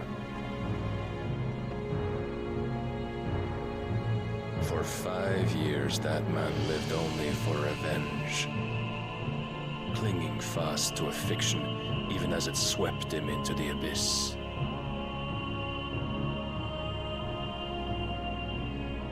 One cannot change one's nature through force of will alone. Only the Almighty can do that.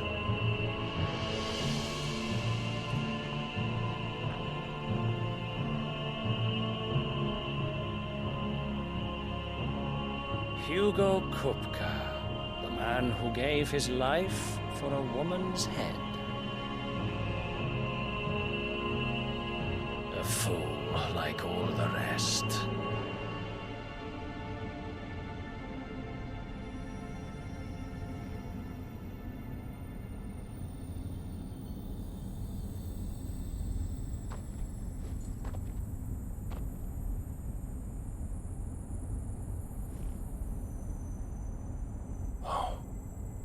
That the death of a mother crystal should be so beautiful.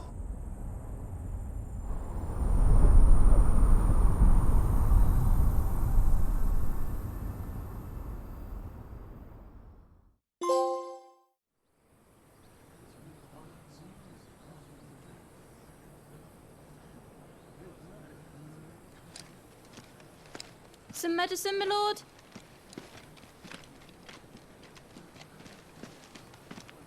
I have salves, potions, anything you need. Stop bothering me, urchin, or you'll feel the back of my hand.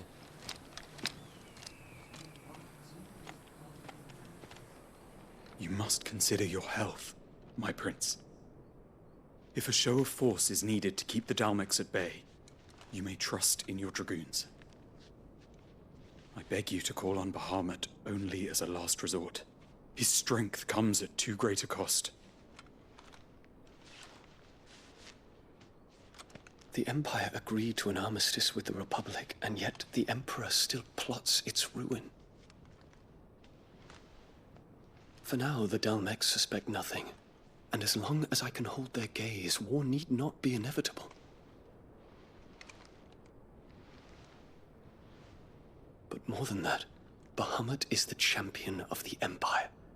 When our people look to the heavens, the sight of him gives them hope.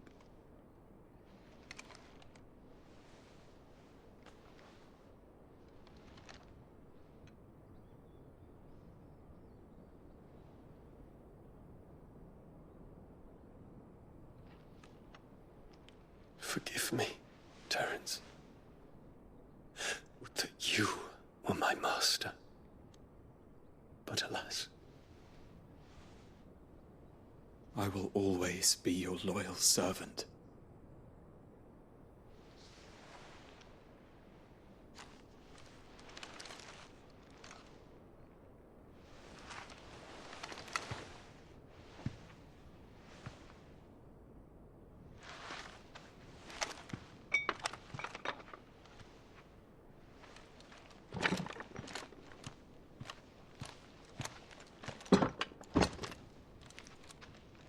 Should the Council's brazen maneuvering prompt the Republic to tear up their own treaty and launch a new assault, our soldiers would advance to meet them, cutting across the Central Isles, but not in time to prevent their forces from breaching the southern defenses and storming Twinside. And so the capital would become a battlefield. Thousands of innocents would die. I cannot allow that to happen. There is one small mercy, at least. You will not be forced to do battle with Titan.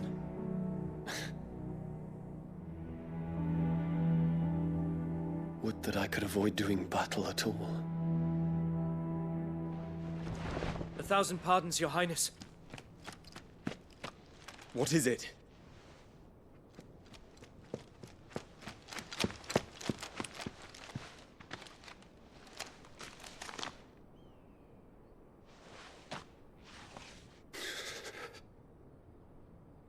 Olivier has been made Emperor. What is the meaning of this? My father's orders. What were they? Quickly! Yes, Your Highness. His Radiance requests that Your Highness maintain position here and... Ah!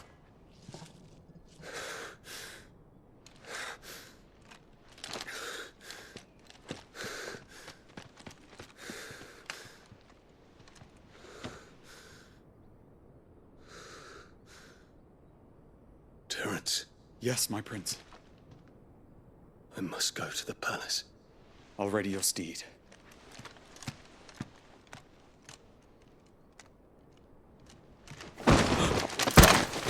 What is it now?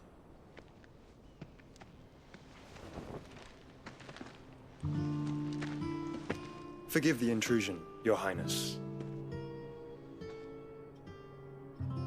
I know you. At ease.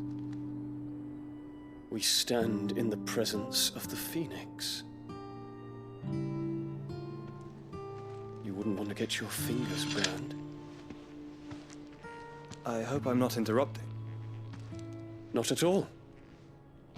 Though I admit, I did not expect such a distinguished guest. How many years has it been since the Remembrance ceremony? 20? I thought you long dead. Do I address a ghost? Many have told me that I look like one. But no. I'm alive. Just. Prince Dion of the House Lesage, I have a tale to tell you.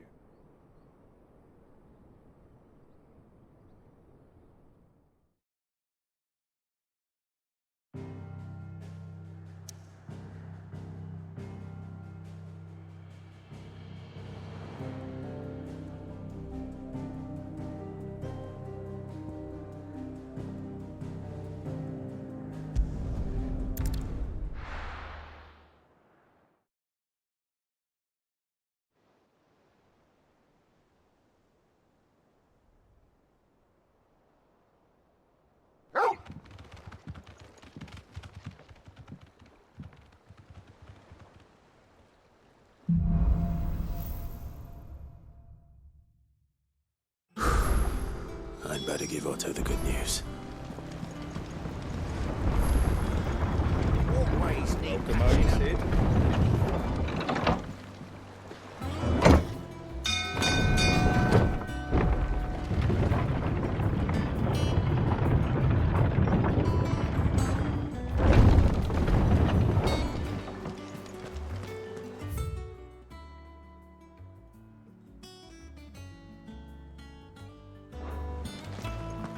What became of Kupka?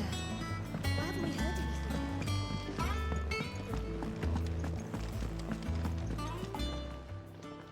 Is it business or pleasure? If you're gonna buy something, be quick about it. Is that all?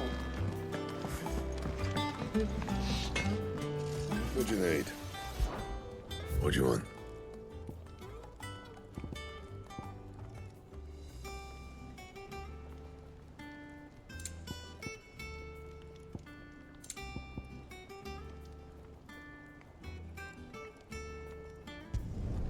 Should last you a good while.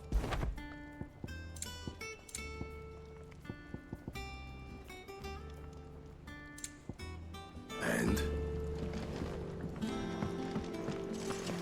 If the state of our coffers is anything to go by.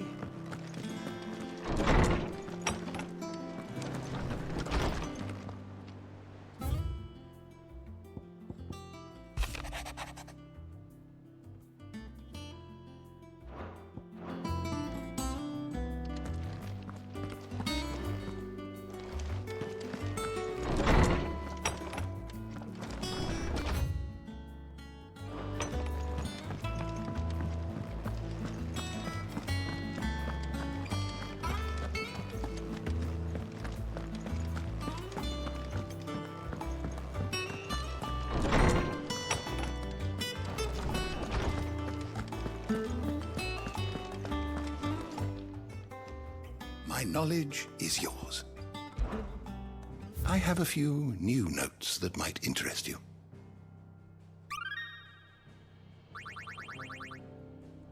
You wish to study the tomes? Did you learn everything you needed?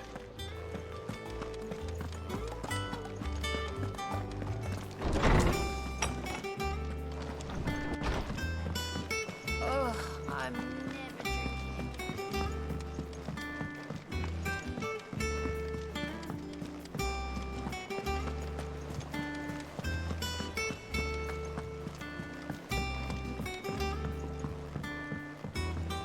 We're seeing troops amassing at every border crossing.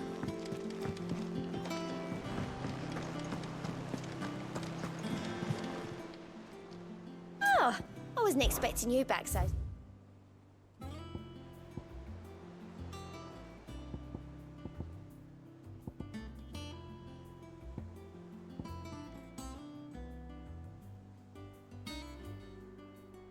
Best of luck out there, Sid.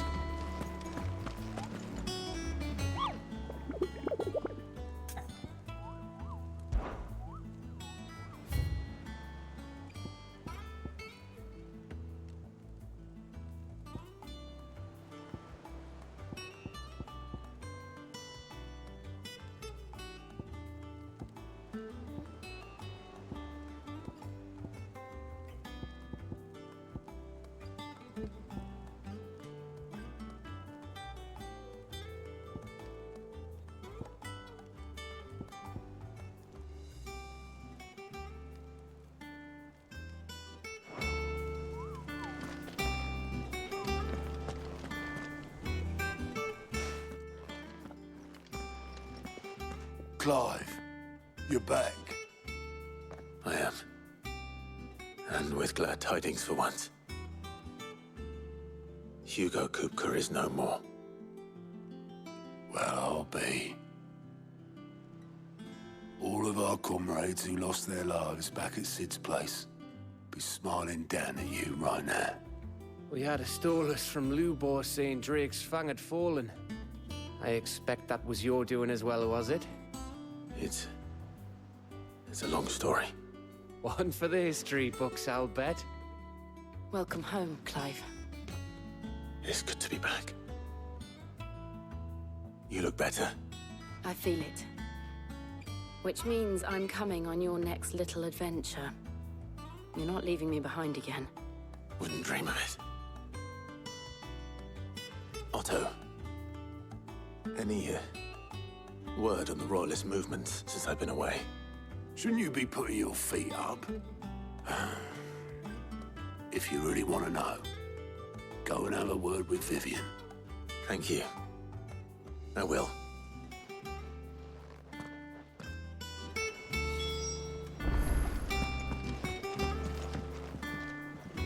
Ah, the conquering hero returns. And with hardly a scratch on him. I may have picked up one or two. Well, the fact that you came straight to me instead of visiting our resident physiker suggests that you picked up something more important. A scent. The scent of Waludas. The very same. But whatever plans Kupka was hatching with the Royalists, he took them to his grave. As did his men. Slaughtered by the orcs who'd taken over the Fang. Orcs, Vivian. I've never seen such creatures in Storm before. The Waludas must have ferried them over from Ash, but why? Why work to rescue Kupka only to invade his home, the mother crystal of an allied nation, and let both fall? It makes no sense. Do you know the tale of the blind men and the Adamantus? One can often be led astray by focusing too closely on individual details. One must instead see the bigger picture. And what bigger picture is there than my map?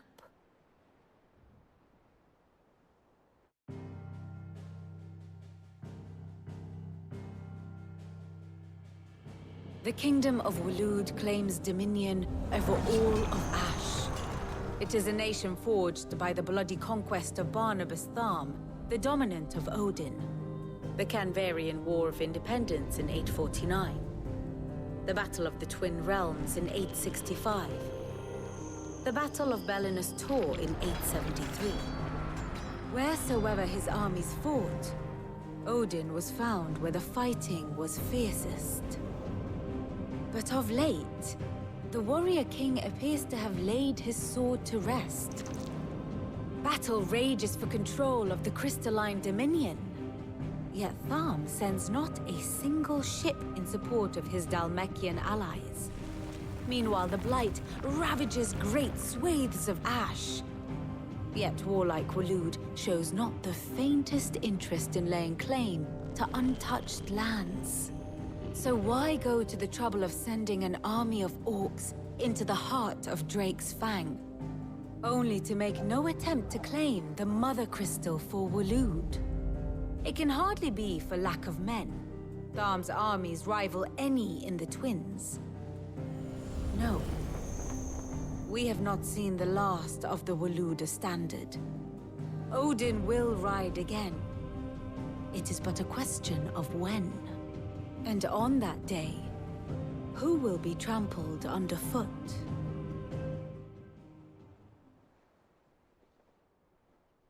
In summary, I know not to what end the Royalists betrayed Kupka. I know only that it is part of some broader scheme. A scheme tied to the ambitions of one man. King Barnabas. But there is no need to wallow in confusion. If one is to cure a sickness, one must first identify the symptoms. And your Lord Uncle has volunteered to do just that by keeping an eye on the Royalists' movements. He's really throwing himself into this. Indeed he is. Which means all that remains for us to do is await his reports. Well, not quite all in your case. The people of the Hideaway must hear the news. Justice has been done. Hugo Kupka is dead. The wounds he left that night are still raw, especially for those who lived with Sid the longest. Tell them that those wounds might finally begin to heal. Consider it the price of today's instruction. I've never known you to be sentimental. What can I say? I am only human. And we are, all of us, sentimental animals at heart. I suppose we are. Very well. I'll go and spread the word.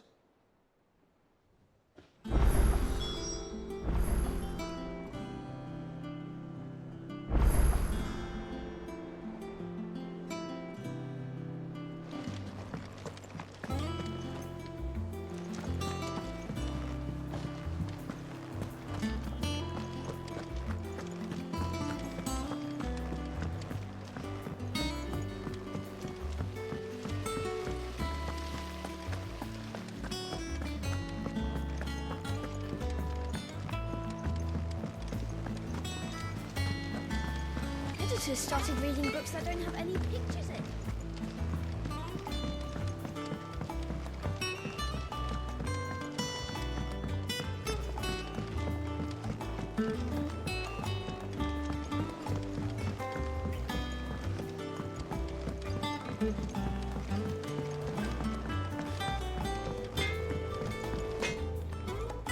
Blackthorn, do you have a moment?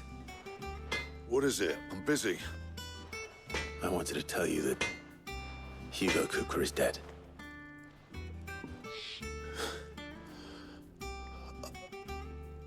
I can't tell you how long I've been waiting to hear those words. This is it then. A new beginning under a new Sid. I'll try to live up to the name.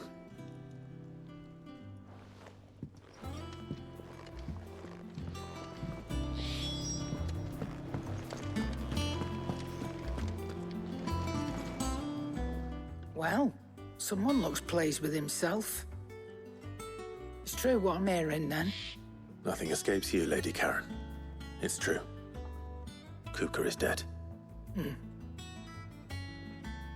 No more looking over our shoulders, then. Good.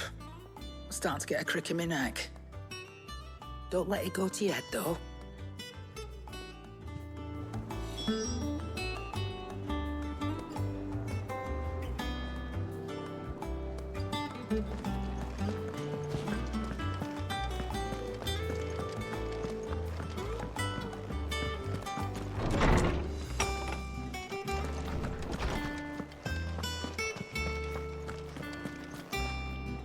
Ah, Clive. Have you come seeking the gift of knowledge? No. To share mine, actually. Hugo Cooker is dead. Oh, my. Can it really be true? Look, he's crying. He is. The big baby. And with good reason, children. These are tears of joy. We must offer up a prayer to your parents that the heavens might weep with us. There shall be no lessons today, only thanksgiving and merrymaking. Go, put away your things. All right. Brilliant.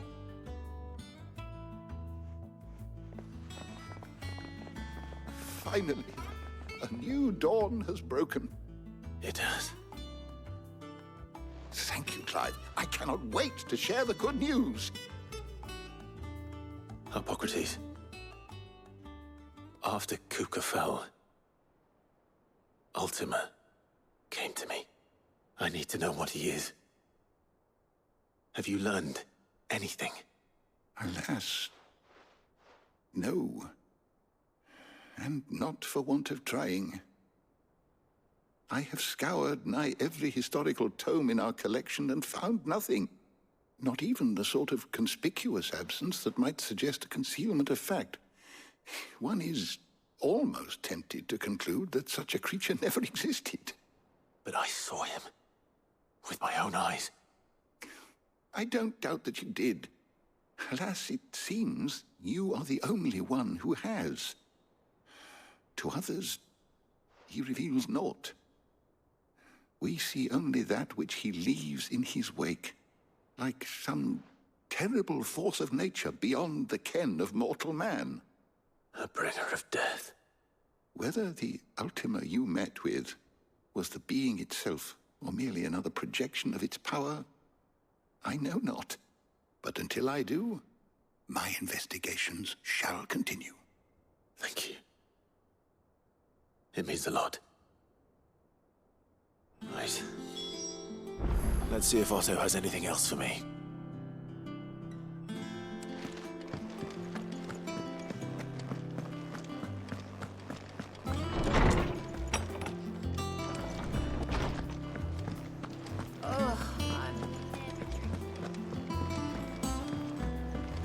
I'm telling you, it's true. I heard it from Otto's own lips.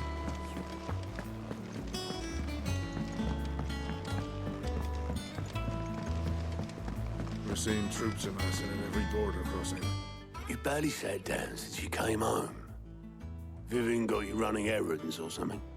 Just spreading the word.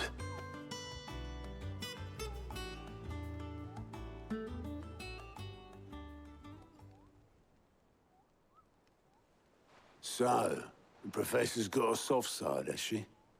I'd never have guessed. No. She was right, though. Everyone was glad to hear the news.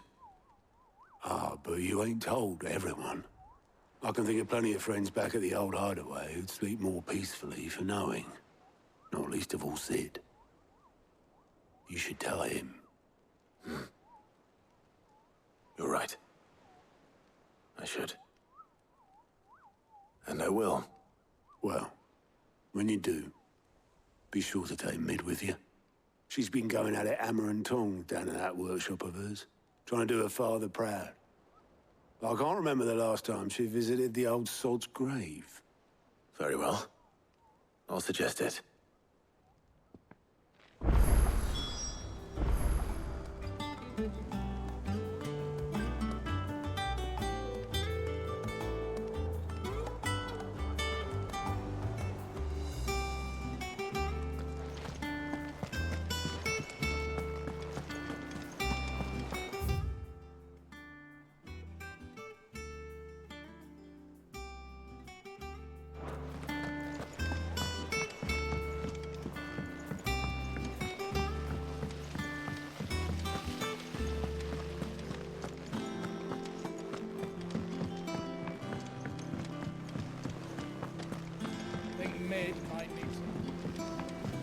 Editors started reading books that don't have any pages in.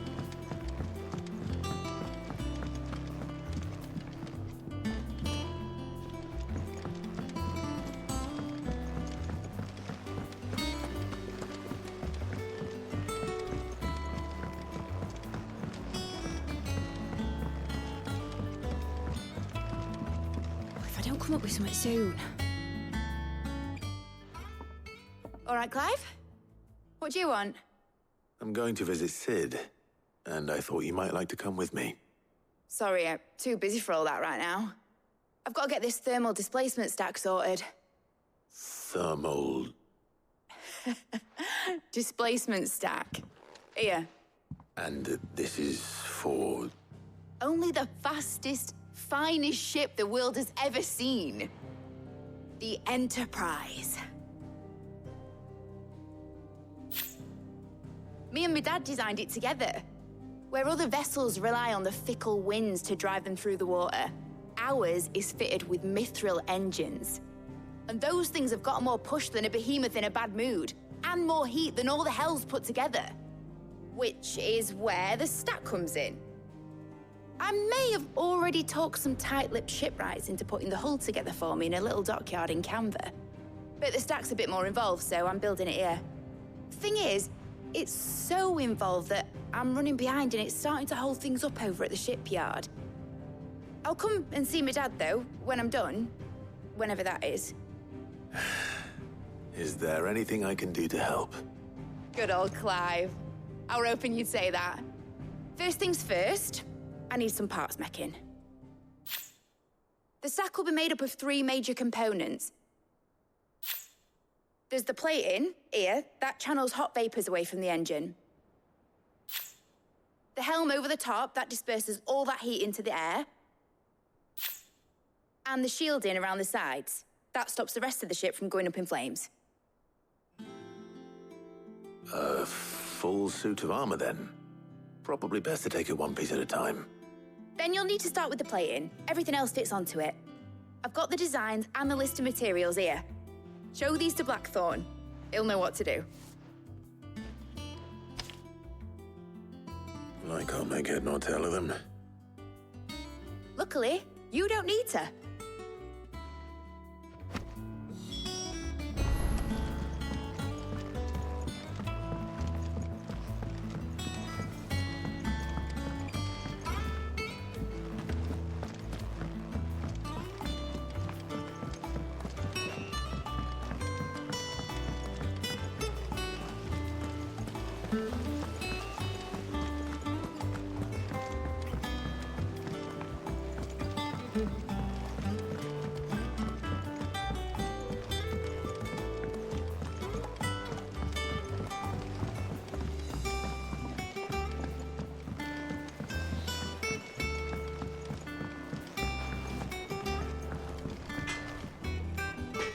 Blackthorn, can I ask a favor?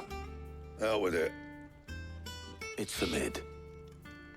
This my last chance to say I'm otherwise engaged. Spare myself the arseache. Go on then. What is it this time?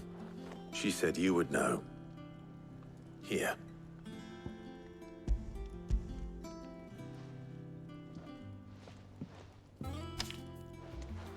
Krieger's Tates. Well, I don't know what the hell you'd want this for, but I can make it. Won't be easy, though. And I'll need help. Get Gavinotto in here, will you? All right.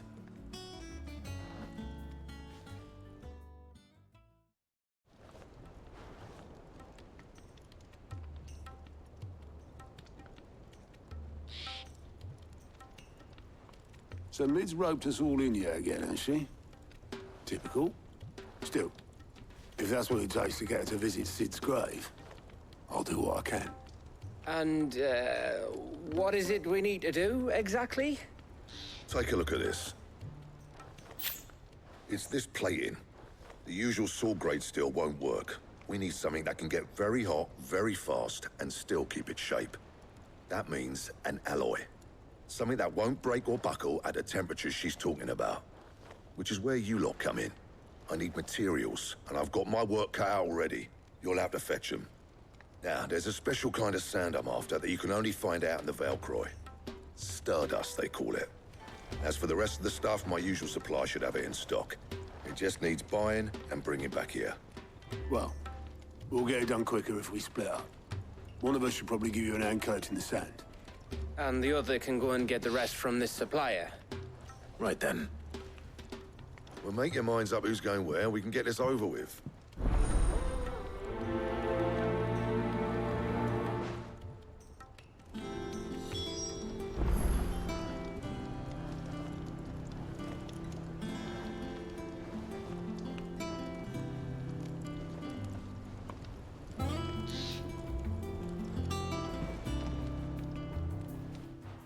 You going after the Stardust then, are you? Which one of these two lucky souls is going with you?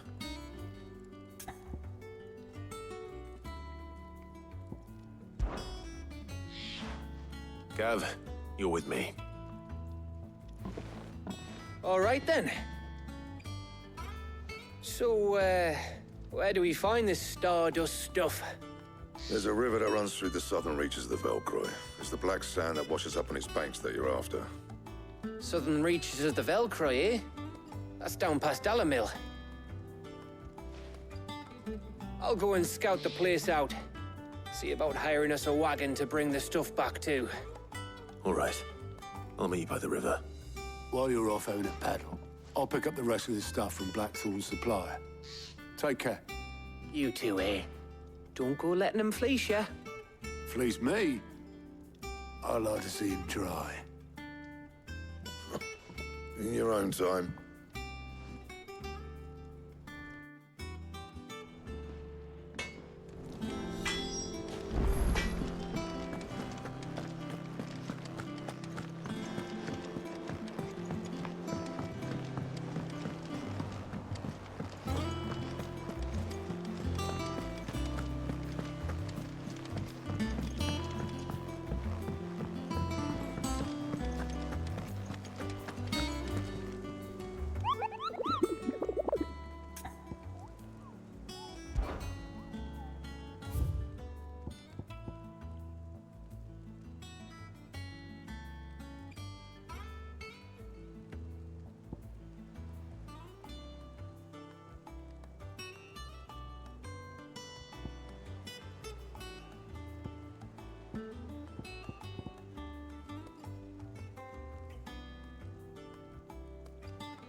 How are you doing? Anything catch your eye?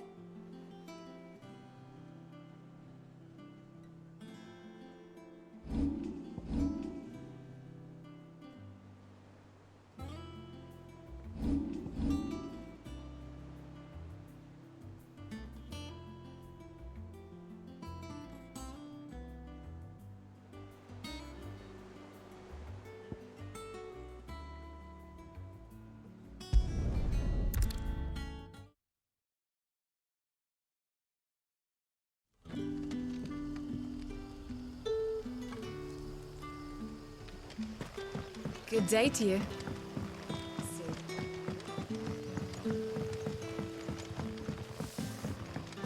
The crystals we get from the tailor. Any friend of the innkeeper is a friend of mine.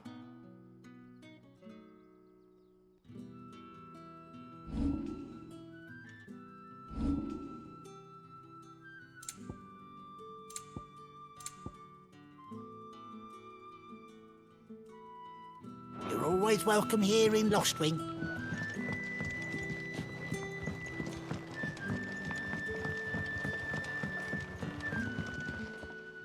Ah, Clive. Your timing is exquisite, as always. I have a concern which you may be able to assist me with. Go on. There are whisperings afoot of shadowy figures having been sighted outside the village. Rustlings in the undergrowth, suspicious noises. My people fear that they are being watched. It may be no more than a surfeit of nerves, understandable in the current climate, or it may be the prelude to something altogether more dangerous. Given what I hope you'll forgive me calling your nose for trouble, I wondered if you might investigate.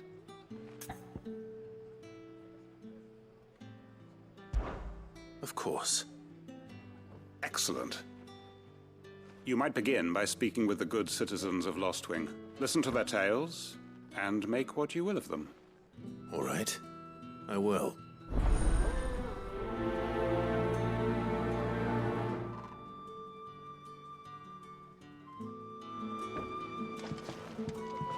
Hello, Sid. Right. Let's see what the people of the village have to say. I'd better find out if this is just nerves, or something we need to take more seriously.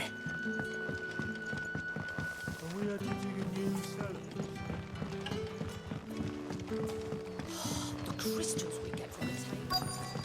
It's all but spent. You all right, Sid? Something on your mind? There is actually. Can I ask you something? Quentin tells me people have mentioned shadowy figures out in the woods. Have you noticed anything unusual? Oh, that. No, sorry, can't help you. I heard the rumours, mind, from the lads working over at the vineyard, but none of them has seen anything either. All right. Thanks anyway.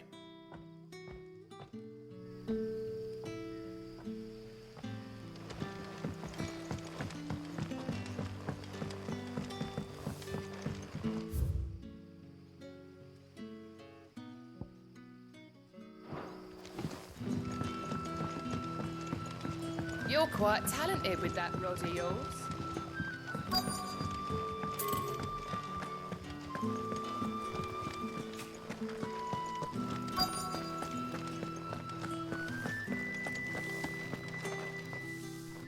Do you have a moment? There's talk of suspicious figures in the woods. Have you seen anything out of the ordinary? No, but I've heard something. Sound of scraping metal, like someone sharpening a sword. Where was this? In Lorbert's Pass. Was out foraging for herbs when I heard it, screeching out from between the trees. Ran back here as quick as my legs would carry me, and I ain't been back since. I see. I'll look into it. Thank you.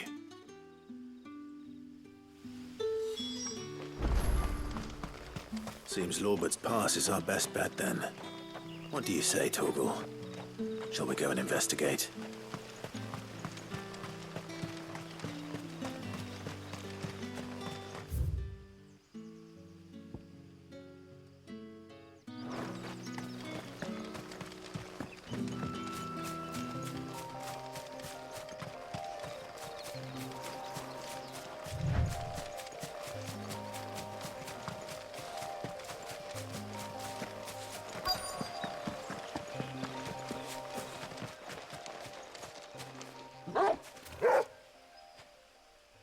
You there.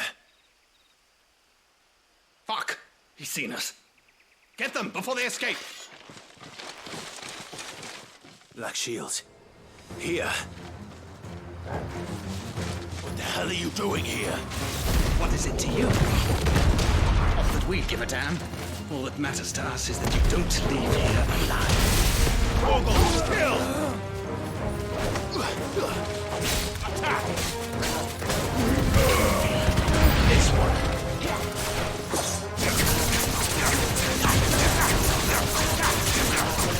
Over here!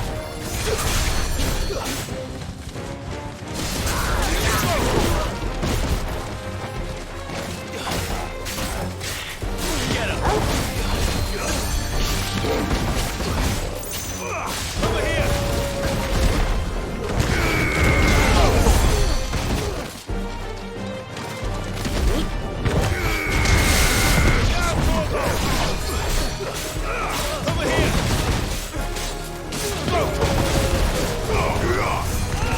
here!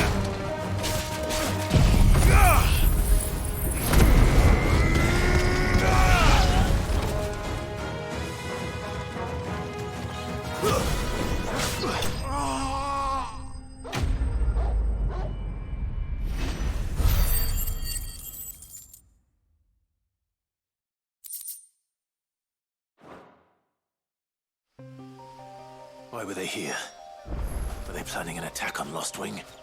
I need to warn Quentin.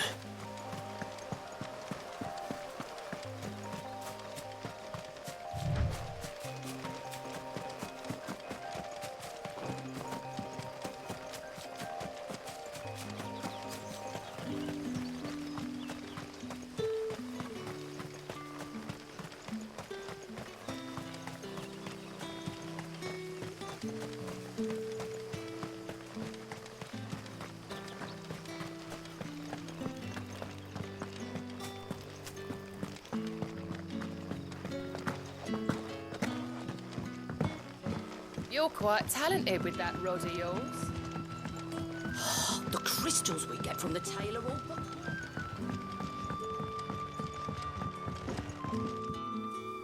Clive, how goes the hunt for our sinister figures? I found some Black Shields hiding near Lorbert's Pass. They're gone now. Black Shields. The Empress's former bloodhounds. Though they serve another master now. One who means to root out and destroy both me and those I care for. And it would appear the pack has finally caught the scent of its prey. Damn it all. I had hoped I would have more time than this. More time to prepare. But if we are cornered, we have no choice but to bite back. And bite back we shall. I'm sorry. You're going to need to explain. Who did the Black Shield serve now? And why would that person want you dead? Because I want him dead. Who? The former Lord Chief Justice of Sanbreque. All that I have built here is for him. I don't understand. Why him? Why Lost Wing? I suppose it is better that you know the truth. I was a member of the judiciary once. So sickened was I by the injustice of this world, I swore to fight it. And fight it I did, in my own small way. I saw more than a few corrupt officials condemned to the very cells into which they had thrown blameless innocents. Men to whom the law was but a scourge to turn against the powerless. And throughout, it was the Lord Chief Justice who backed me, who was my one true ally in the quest to see justice done. So what changed? I discovered that he hunted bearers for sport. I was a fool to think he shared my hatred of venality and vice. His support for me was no more than a facade, a means of ridding himself of his rivals, a mask to hide the rot beneath. I filed suit against him immediately. His response, however, was rather more visceral. He had my entire family slaughtered. and he faced no punishment whatsoever. I lost everything. My loved ones, my livelihood, my position, the faith I had once held that any modicum of justice might be achieved through the courts. So I set about enacting my own. I tracked down every soul who served him, and slit their throats myself. But the man himself proved an altogether more difficult target. With money and power come protection, and so I saw that I would need an army of my own. I came here to Lostwing and began recruiting like-minded individuals. And everyone here knows this is why you do what you do. Of course. They too have lost loved ones to the bearer hunts. Seen faultless friends sent to the gallows to spare the guilty. All under the watchful eye of the Lord Chief Justice. Our wounds are the same. And our cause is the same. We are comrades. And our revenge is already in motion. We know where he hides, how numerous and well-trained his guard. What we did not know until now, however, was that his plans may already be in motion too. Quentin. Our time is short. He may move against us at any moment, unless we move against him first. My friends and comrades, it begins. Make ready for war.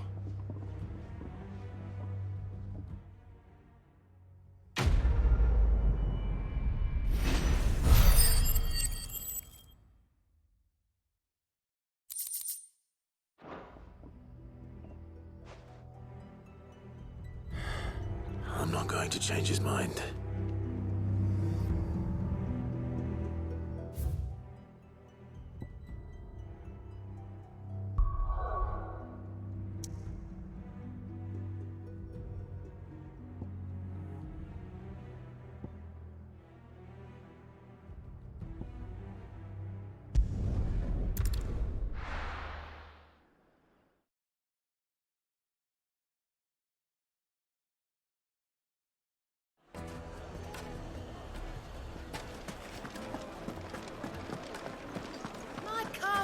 Take a sniff, good sir. No drugs. Gone, just like that. And without so much as a by your leave. What's the matter? It's my apprentice. He up and vanished while my back was turned. I'd go and look for him myself, but I've got a bakery to run. A bakery that's now short one pair of hands. Loath though I am to rely on the kindness of strangers, I'm at a loss. Please, will you see if you can find him?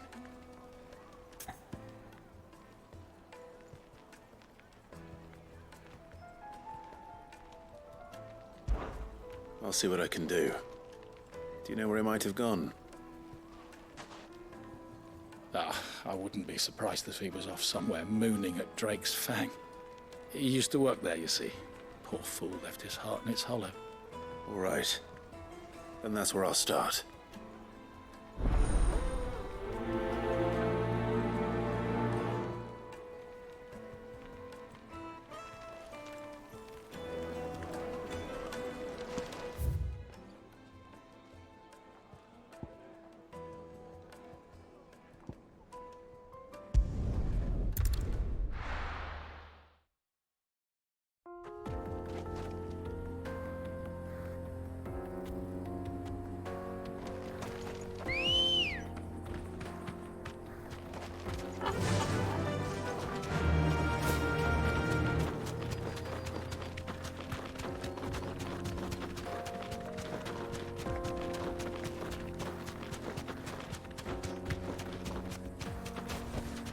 Straight home now.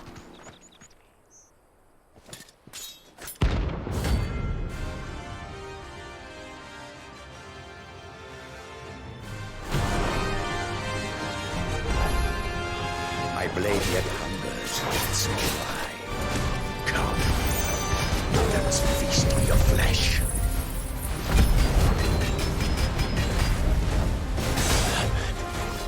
Your feasting days are over.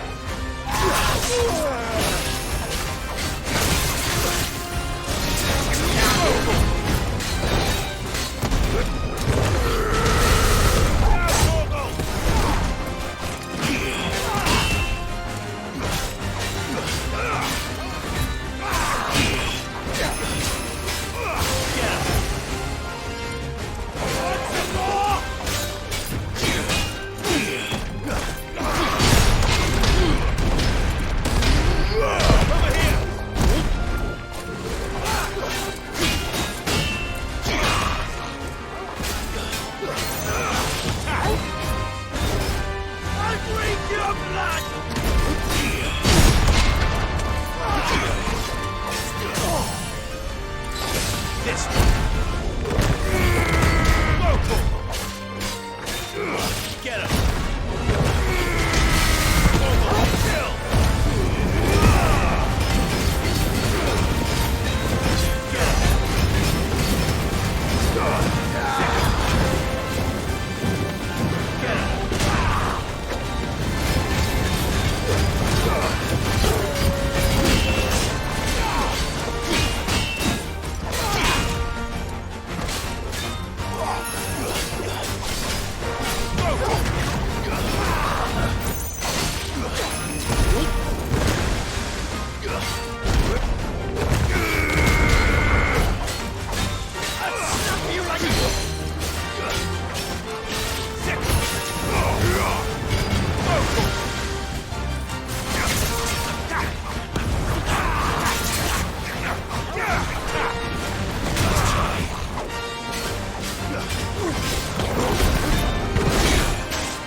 Those who kill for sport deserve no better.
Thanks, girl.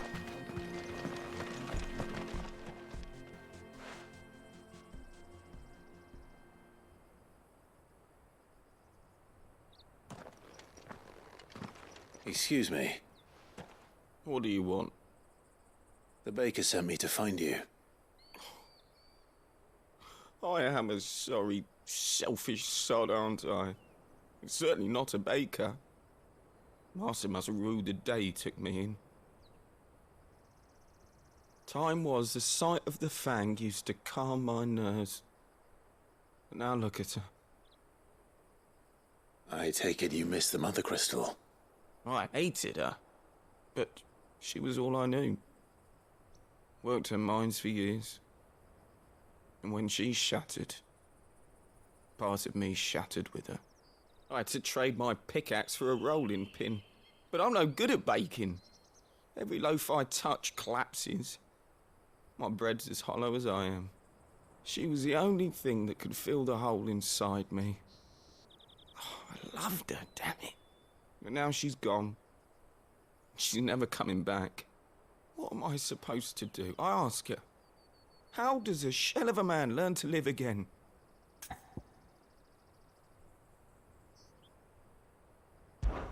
Perhaps you could express yourself in your work. If you miss the fang, maybe you could recapture it somehow. Recapture it? I'm a baker, not a... You know, you might just be right. What a fool I've been! I have to get back to the bakery right away. Thank you. Thank you, my friend. You've opened my eyes. Wait.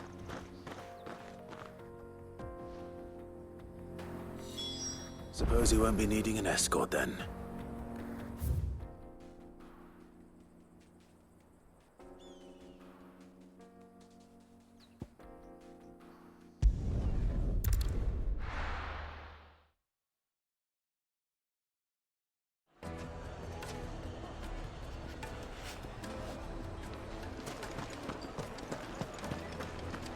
The finest fabric. The most fragrant herbs and spices from...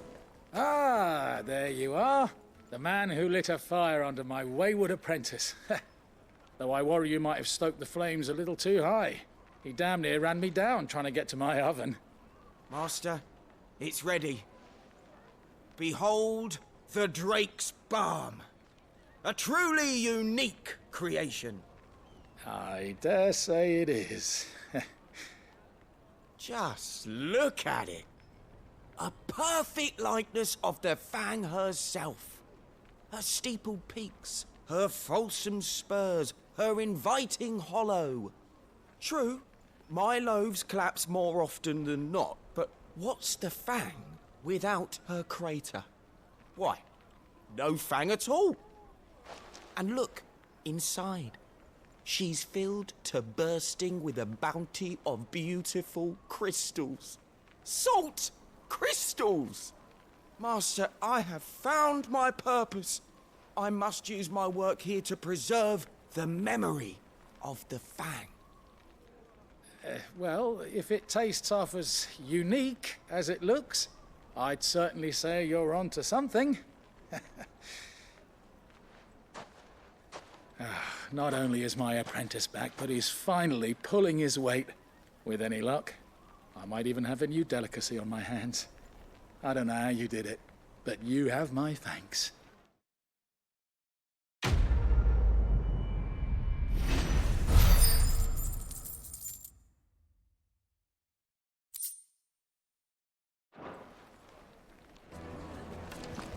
Yes, they're quite. My carpets have pride of place in castle.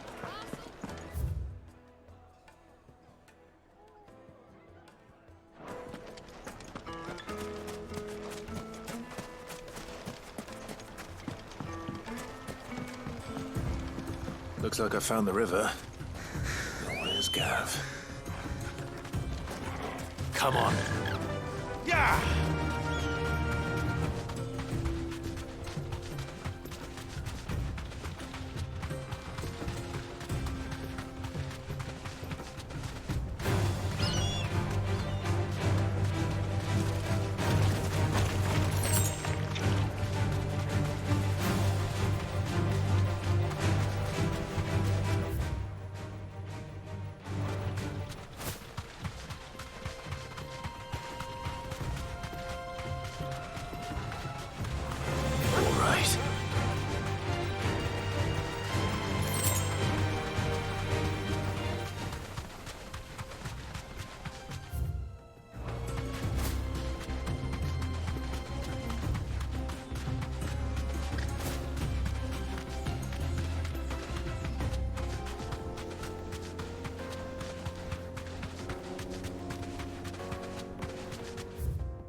Thanks, girl. Sorry to keep you, Gav. Better late than never. I've had a quick scout about, and I reckon round here's our best bet if we want to grab as much of this Stardust stuff as we can. Don't know what Blackthorn's planning to do with it, though. I asked over in Dhalmakia, and they seem to think it was worthless. But if Stardust is what Blackthorn wants, Stardust is what he'll get. There's plenty of this stuff lying about, just begging to be bagged. Then let's get bagging, shall we? We shall. Race ya.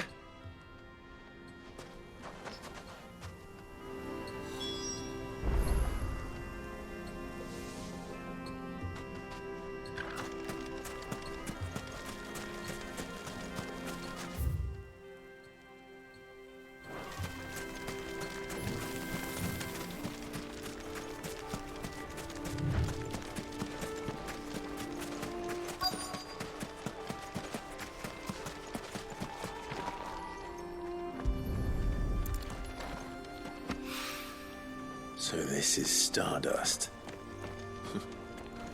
It just looks like black sand to me.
That should be enough for now. Let's see how Gav's getting on.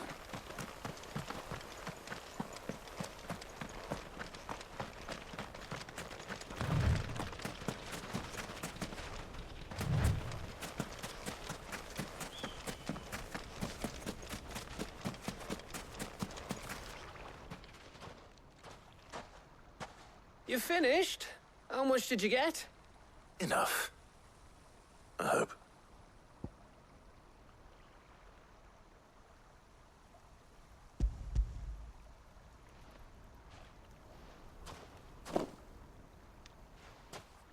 Oh, you win. That might even be enough for old Blackthorn. Hey, before we go, do you mind if we have a chat?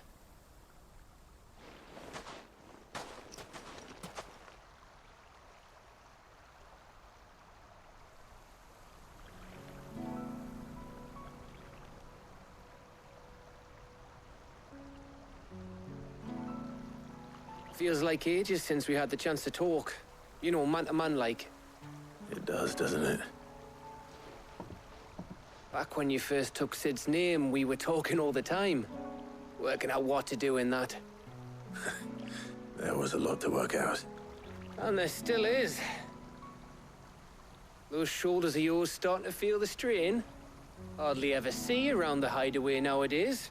Always on some errand or other. You can take a day off, you know. Well, says the man who spends most of his time behind enemy lines. Only 'cause you keep sending me there. I know I can count on you, Gav. Likewise.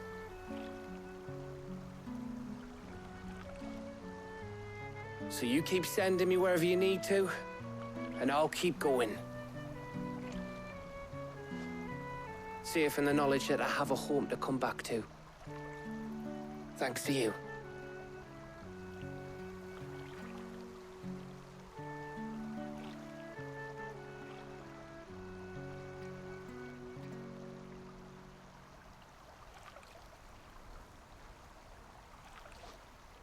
Right. That's enough soppy shite for one day. We'd better get this lot back to Blackthorn before he slings his hammer at someone. You go on ahead. And try to get some rest once you're there. Oh, I plan to. Believe you me. After Blackthorn gets what he needs, of course.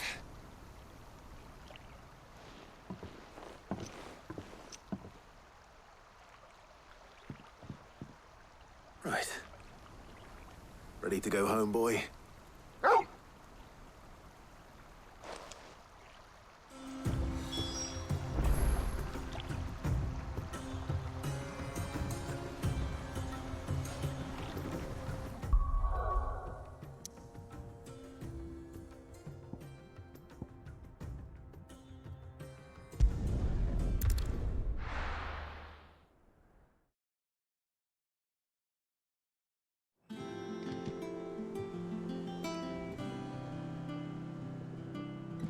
Let's hope this is all Blackthorn needs.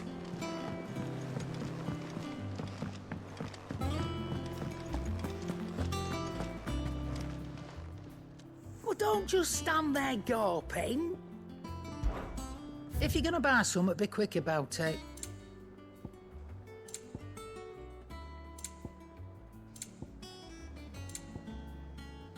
Is that all?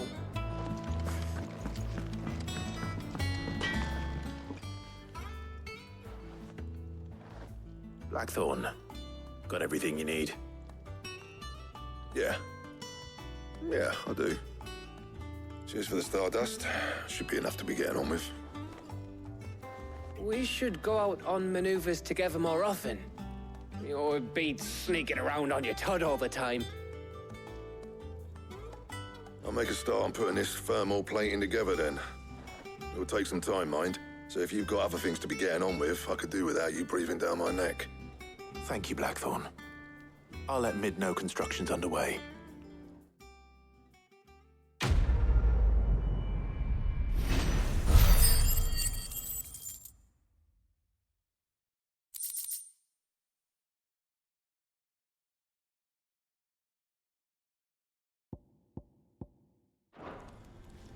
Suppose we'd better be getting back to work too.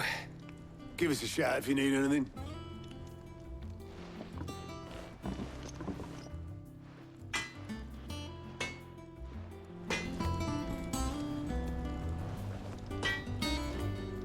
Back, are ya?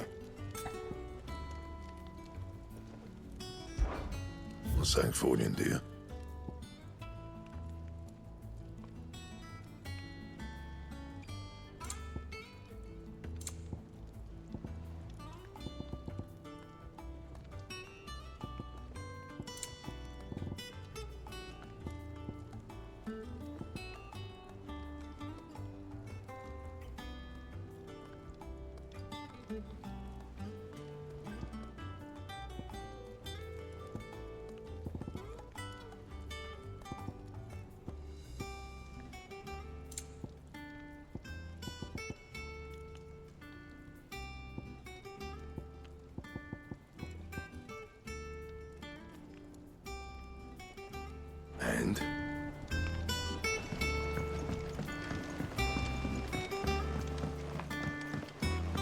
went up to give some greens to the chocobo.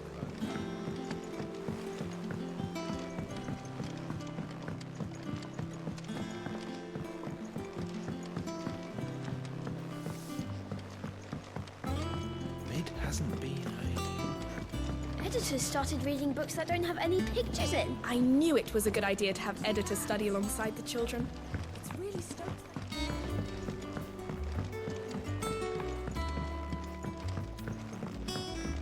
If I don't come up with something soon. You'll be pleased to hear that Blackthorn's started work on the plating. Excellent. 1 down, 2 to go. So, what's next? The helm, of course. For this, we'll be repurposing fallen scrap. Salvage from the ruins? I thought that material was all but impossible to work. Ah, but we don't have to. I'm sorry. Just so happens there's one particular ruin that's broken into exactly the right shape and size pieces for what we need. What's the name back there? I'll give you all the details. What's her name? Right.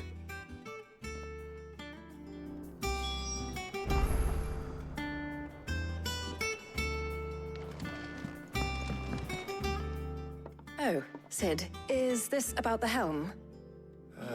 Yes. Mid said I should speak with you. I'll show you the plans then. Here you see the mithril engine, in which mithril is burned to generate heat. That heat is then harnessed to produce motive force. Excess heat is dealt with by means of the thermal displacement stack, which disperses it into the surrounding air. Now, were we to rely on thermal plating alone to achieve this effect, the rate of excess heat buildup would far exceed the displacement coefficient of the plating. In other words, the reactor would overheat and eventually explode. This is where the helm comes in. It connects to the plating, you see, and serves as a sort of thermal sink to absorb all that excess energy. Our experiments have shown that fallen ceramics are remarkably thermophilic. They can withstand and absorb levels of heat far above anything we are able to make today. And not only that, they're also waterproof and immune to rust, making them the perfect material for our protective hood. Why, if sea or rainwater were to enter the reactor proper, it would vaporize instantly. The forces produced would tear the ship from stern to... You can stop there. I understand. Mid said we might be able to use parts of a fallen ruin. Where would I find it? Ah, yes. It's in Lorbert's Pass, near Lostwing. The thing is, well, I probably should have arranged to have the pieces we need brought here sooner. You see, a certain unwanted visitor has taken up residence there. It's no longer a matter of just walking in and taking them. It's, going to be considerably more dangerous than that. I see. Then I suppose I'd better deal with this unwanted visitor for you. Would that help? Oh, very much. Thank you, Sid. I'll gather my team and head there right away. We'll meet you outside the ruins.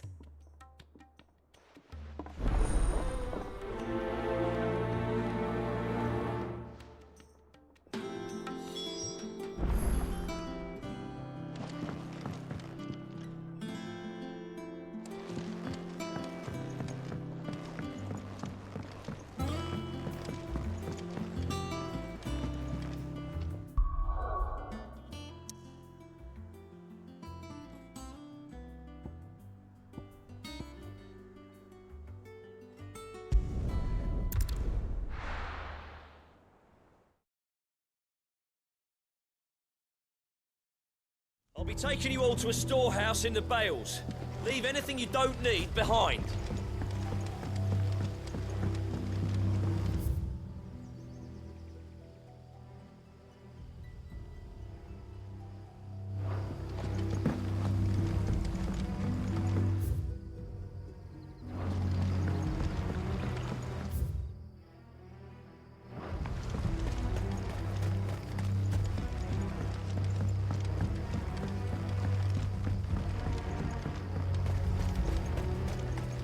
If you're ready, we leave at once.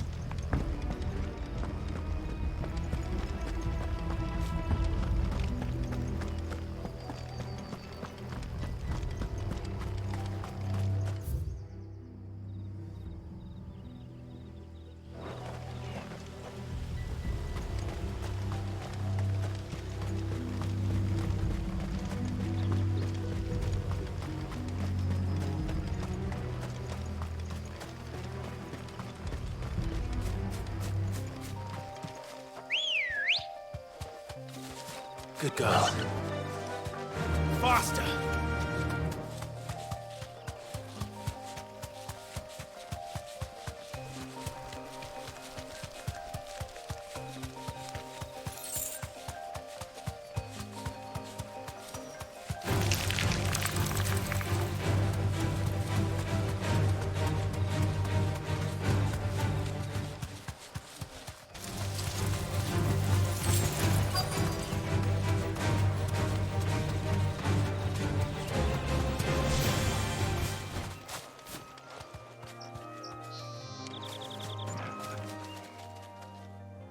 Oh, there you are, Sid. Thanks so much for coming. The, ruins are just over there, as is the creature I told you about, I'd imagine. Would you mind? Of course. I'll be right back.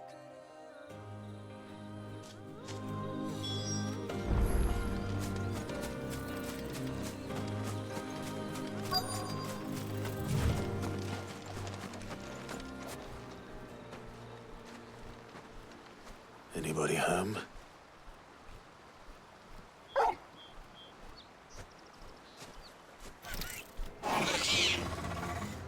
This must be our unwanted visitor. Time to go.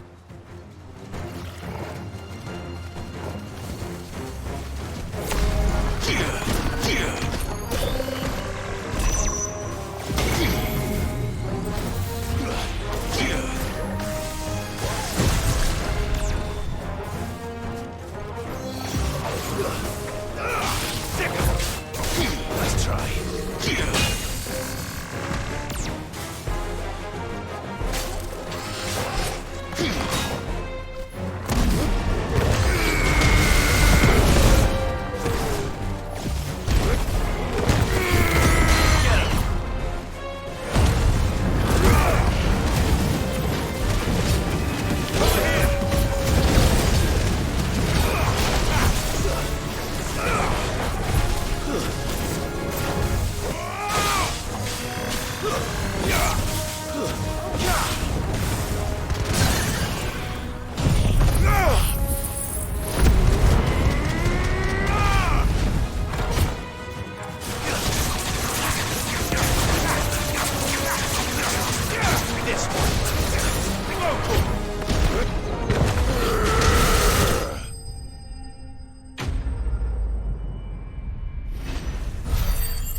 The things I do for you, Mid. Sid! Oh, thank goodness you're safe. You shouldn't have any trouble now. Indeed. Well, don't let us keep you. We'll, see that everything is transported safely back to the hideaway. All right. I'll let Mid know you're on your way.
Hasn't been.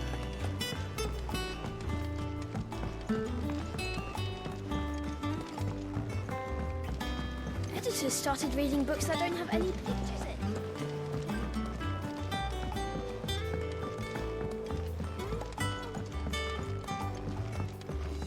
If I don't come up with something soon. Mid. Helena has recovered the material for the helm. She'll be along shortly. Excellent. Another job well done.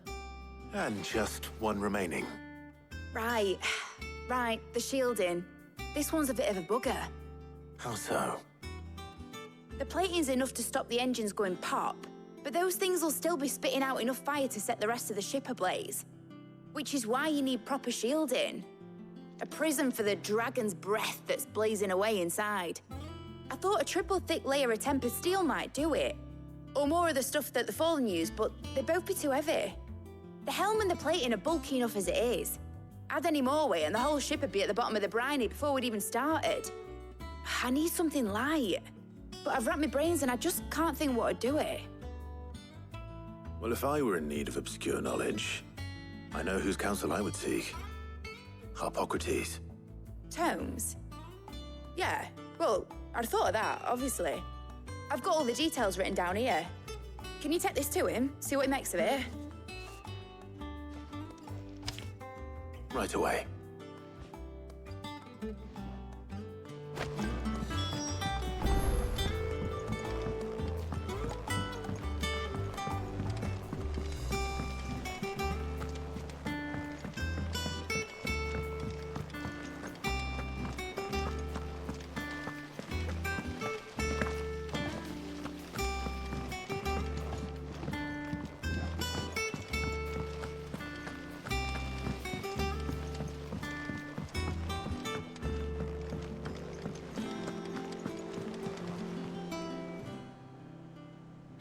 Help you today, Clive? Is everything we've received and everything promised? You earned this. Best of luck out there, Sid. We're seeing troops amassing at every door.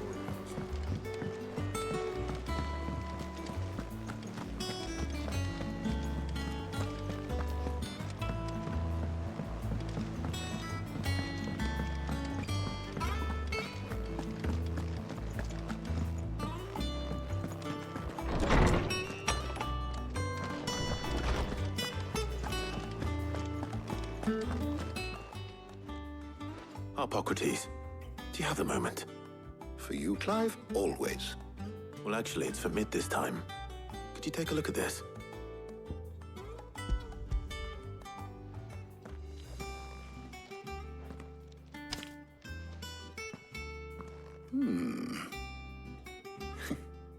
Shielding for a mithril engine? Whatever will that girl think of next? And what are these notes around the edges? She has some specific requirements for the materials.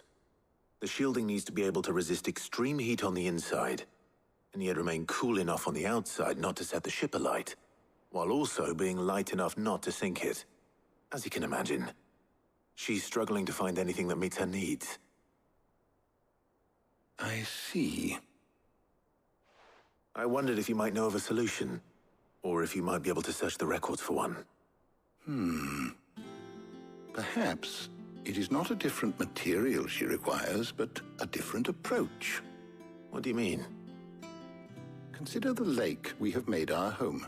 Its blighted waters eat away far more quickly than fresh water or even brine, at timber and steel alike.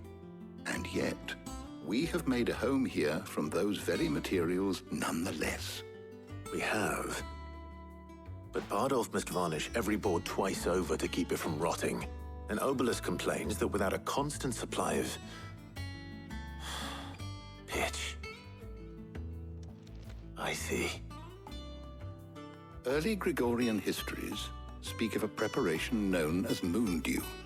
It is said to be able to resist even the most ferocious flames. Before the dragoons tamed the worms and wyverns of the realm, nobles would daub their castle walls with it in order to guard against dragonfire. So if we could recreate it... It might be applied to some material or other in order to provide the protection Mid requires. As to how best to apply it and to what material, Perhaps Bardolph and Obolus might be of assistance. I shall speak to them and see what wisdom they might have to offer. If you would be so kind as to procure the necessary ingredients, I shall discuss the specifics of how it might be most effectively put to use with our two friends. The knowledge of the past may yet prove useful to we of the modern era. Thank you, Hippocrates. And since you're asking others to help you, perhaps I should too.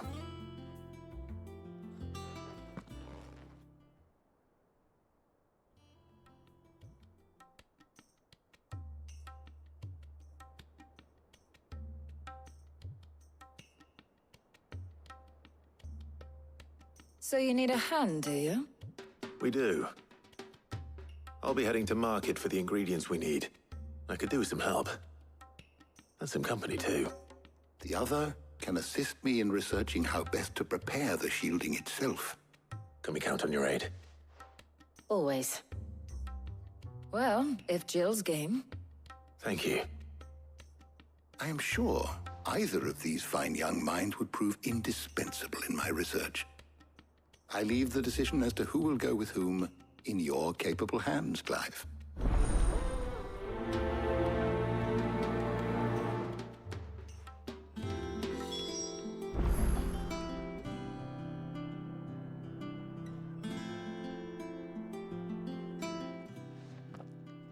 So, Clive, have you made your decision?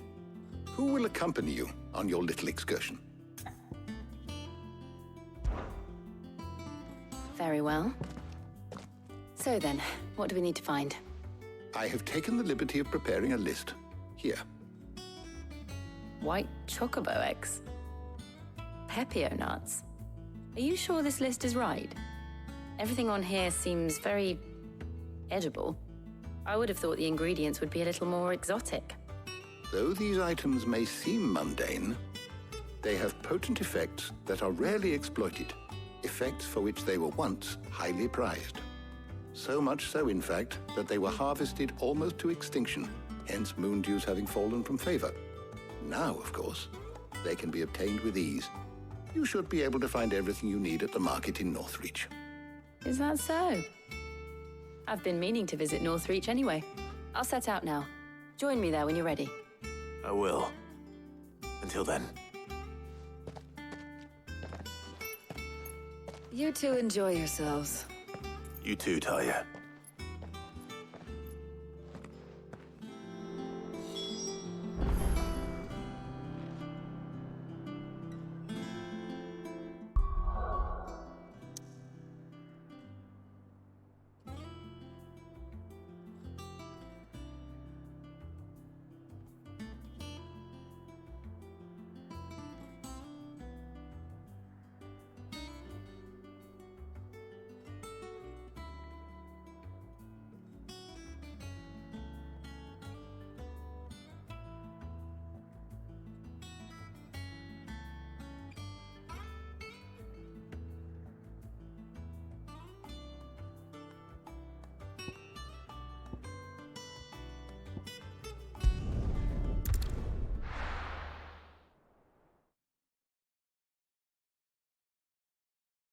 Now, where's Jill? There's talk. Keep them pilgers nice and chilled. I won't have Are those Pepio nuts? Can have How goes the hunt for ingredients? I've only just started. I'm sure everything we need is somewhere amongst all these stalls, though. Why don't we split up and see? We'll take a couple of ingredients each. All right. What am I looking for? How about you look for the Pepio nuts and some garlic? I'll find the other things we need. We can meet by the gate when we're finished.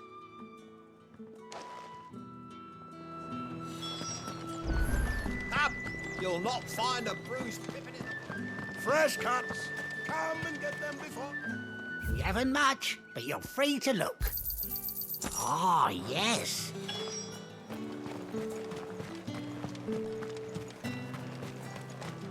How the hell is anyone supposed to... What do you want? Go on. Take it. That's everything. Let's see how Jill's getting on.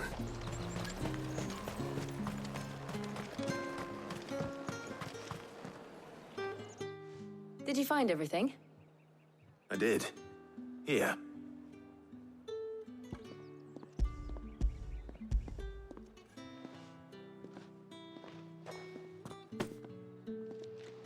Garlic and pepio nuts. Perfect. Now all that remains is for Harpocrates to somehow turn all this into what Mid needs to keep her engine cool.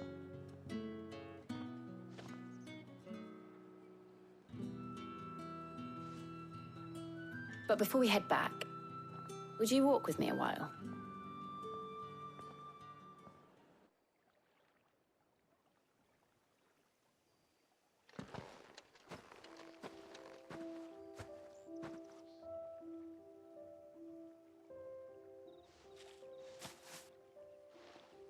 Thank you for asking me to help you today.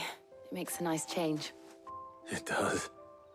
It's good to get away from all the battle and bloodshed for once. Just being here reminds me of when we were children. Do you remember? Walking down Market Street in Rosalith, taking in the sights and smells. How could I forget? What with Torgal's antics. Remember how his nose would prick up at the scent of sausages? He'd go racing away and we'd have to go running after him.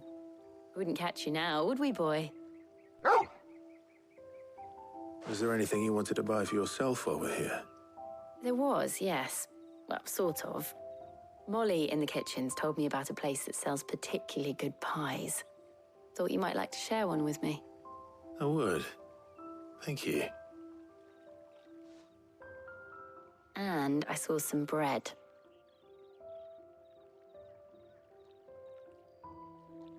Big white cobs like the baker back in Rosalith used to make. What do you think? I thought we might get some soup to dip it in. But then I tried a slice of the butcher's dry-cured ham and it was just... oh! You all right? Sorry. It's just... you're right. I really do feel like a child again being here with you.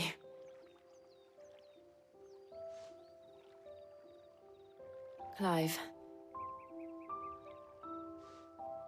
Is it wrong of me to enjoy this? No, Jill. This is how life should be. And it's how our lives will be when our work is finally done. When we can live on our own terms. I hope so.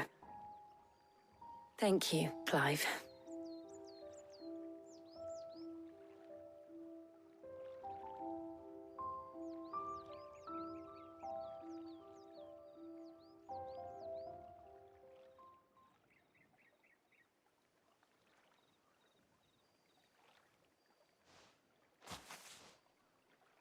Well, I suppose we better be getting back. I need to give these ingredients to Harpocrates and Talia. I'll see you at the hideaway. Take care. I will. You too.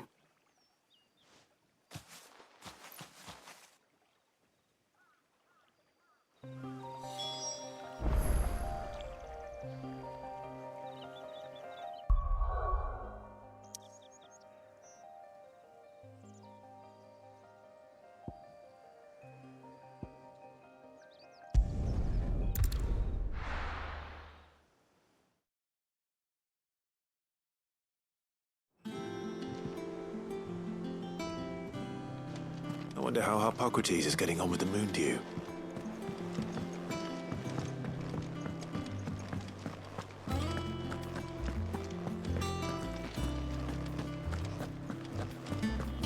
Thanks to Sid, the man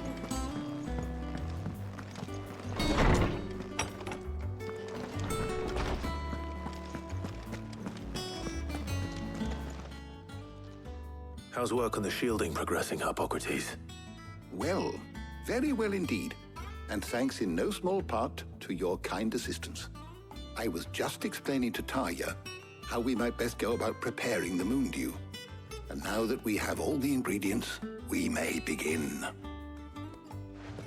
You can count on me. I've mixed more than a few mysterious concoctions in my time. I'm sure you have. What about the shielding itself? Work is underway, under the watchful eyes of Bardolph and Obolus. Apparently, it'll be ready soon. Thank you. All of you. Right then. Jill, would you join me in the infirmary? Many hands make light work and all that. Of course.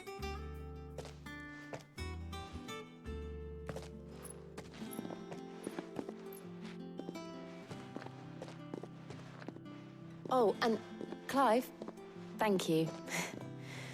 It was nice just being with you.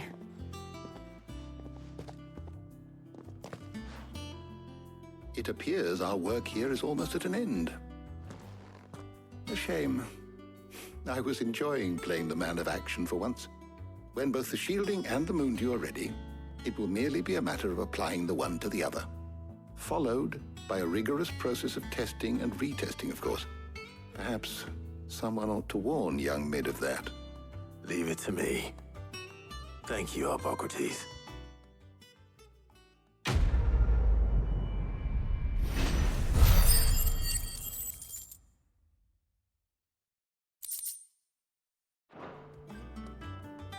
Well, I better go and give Mid the good news then.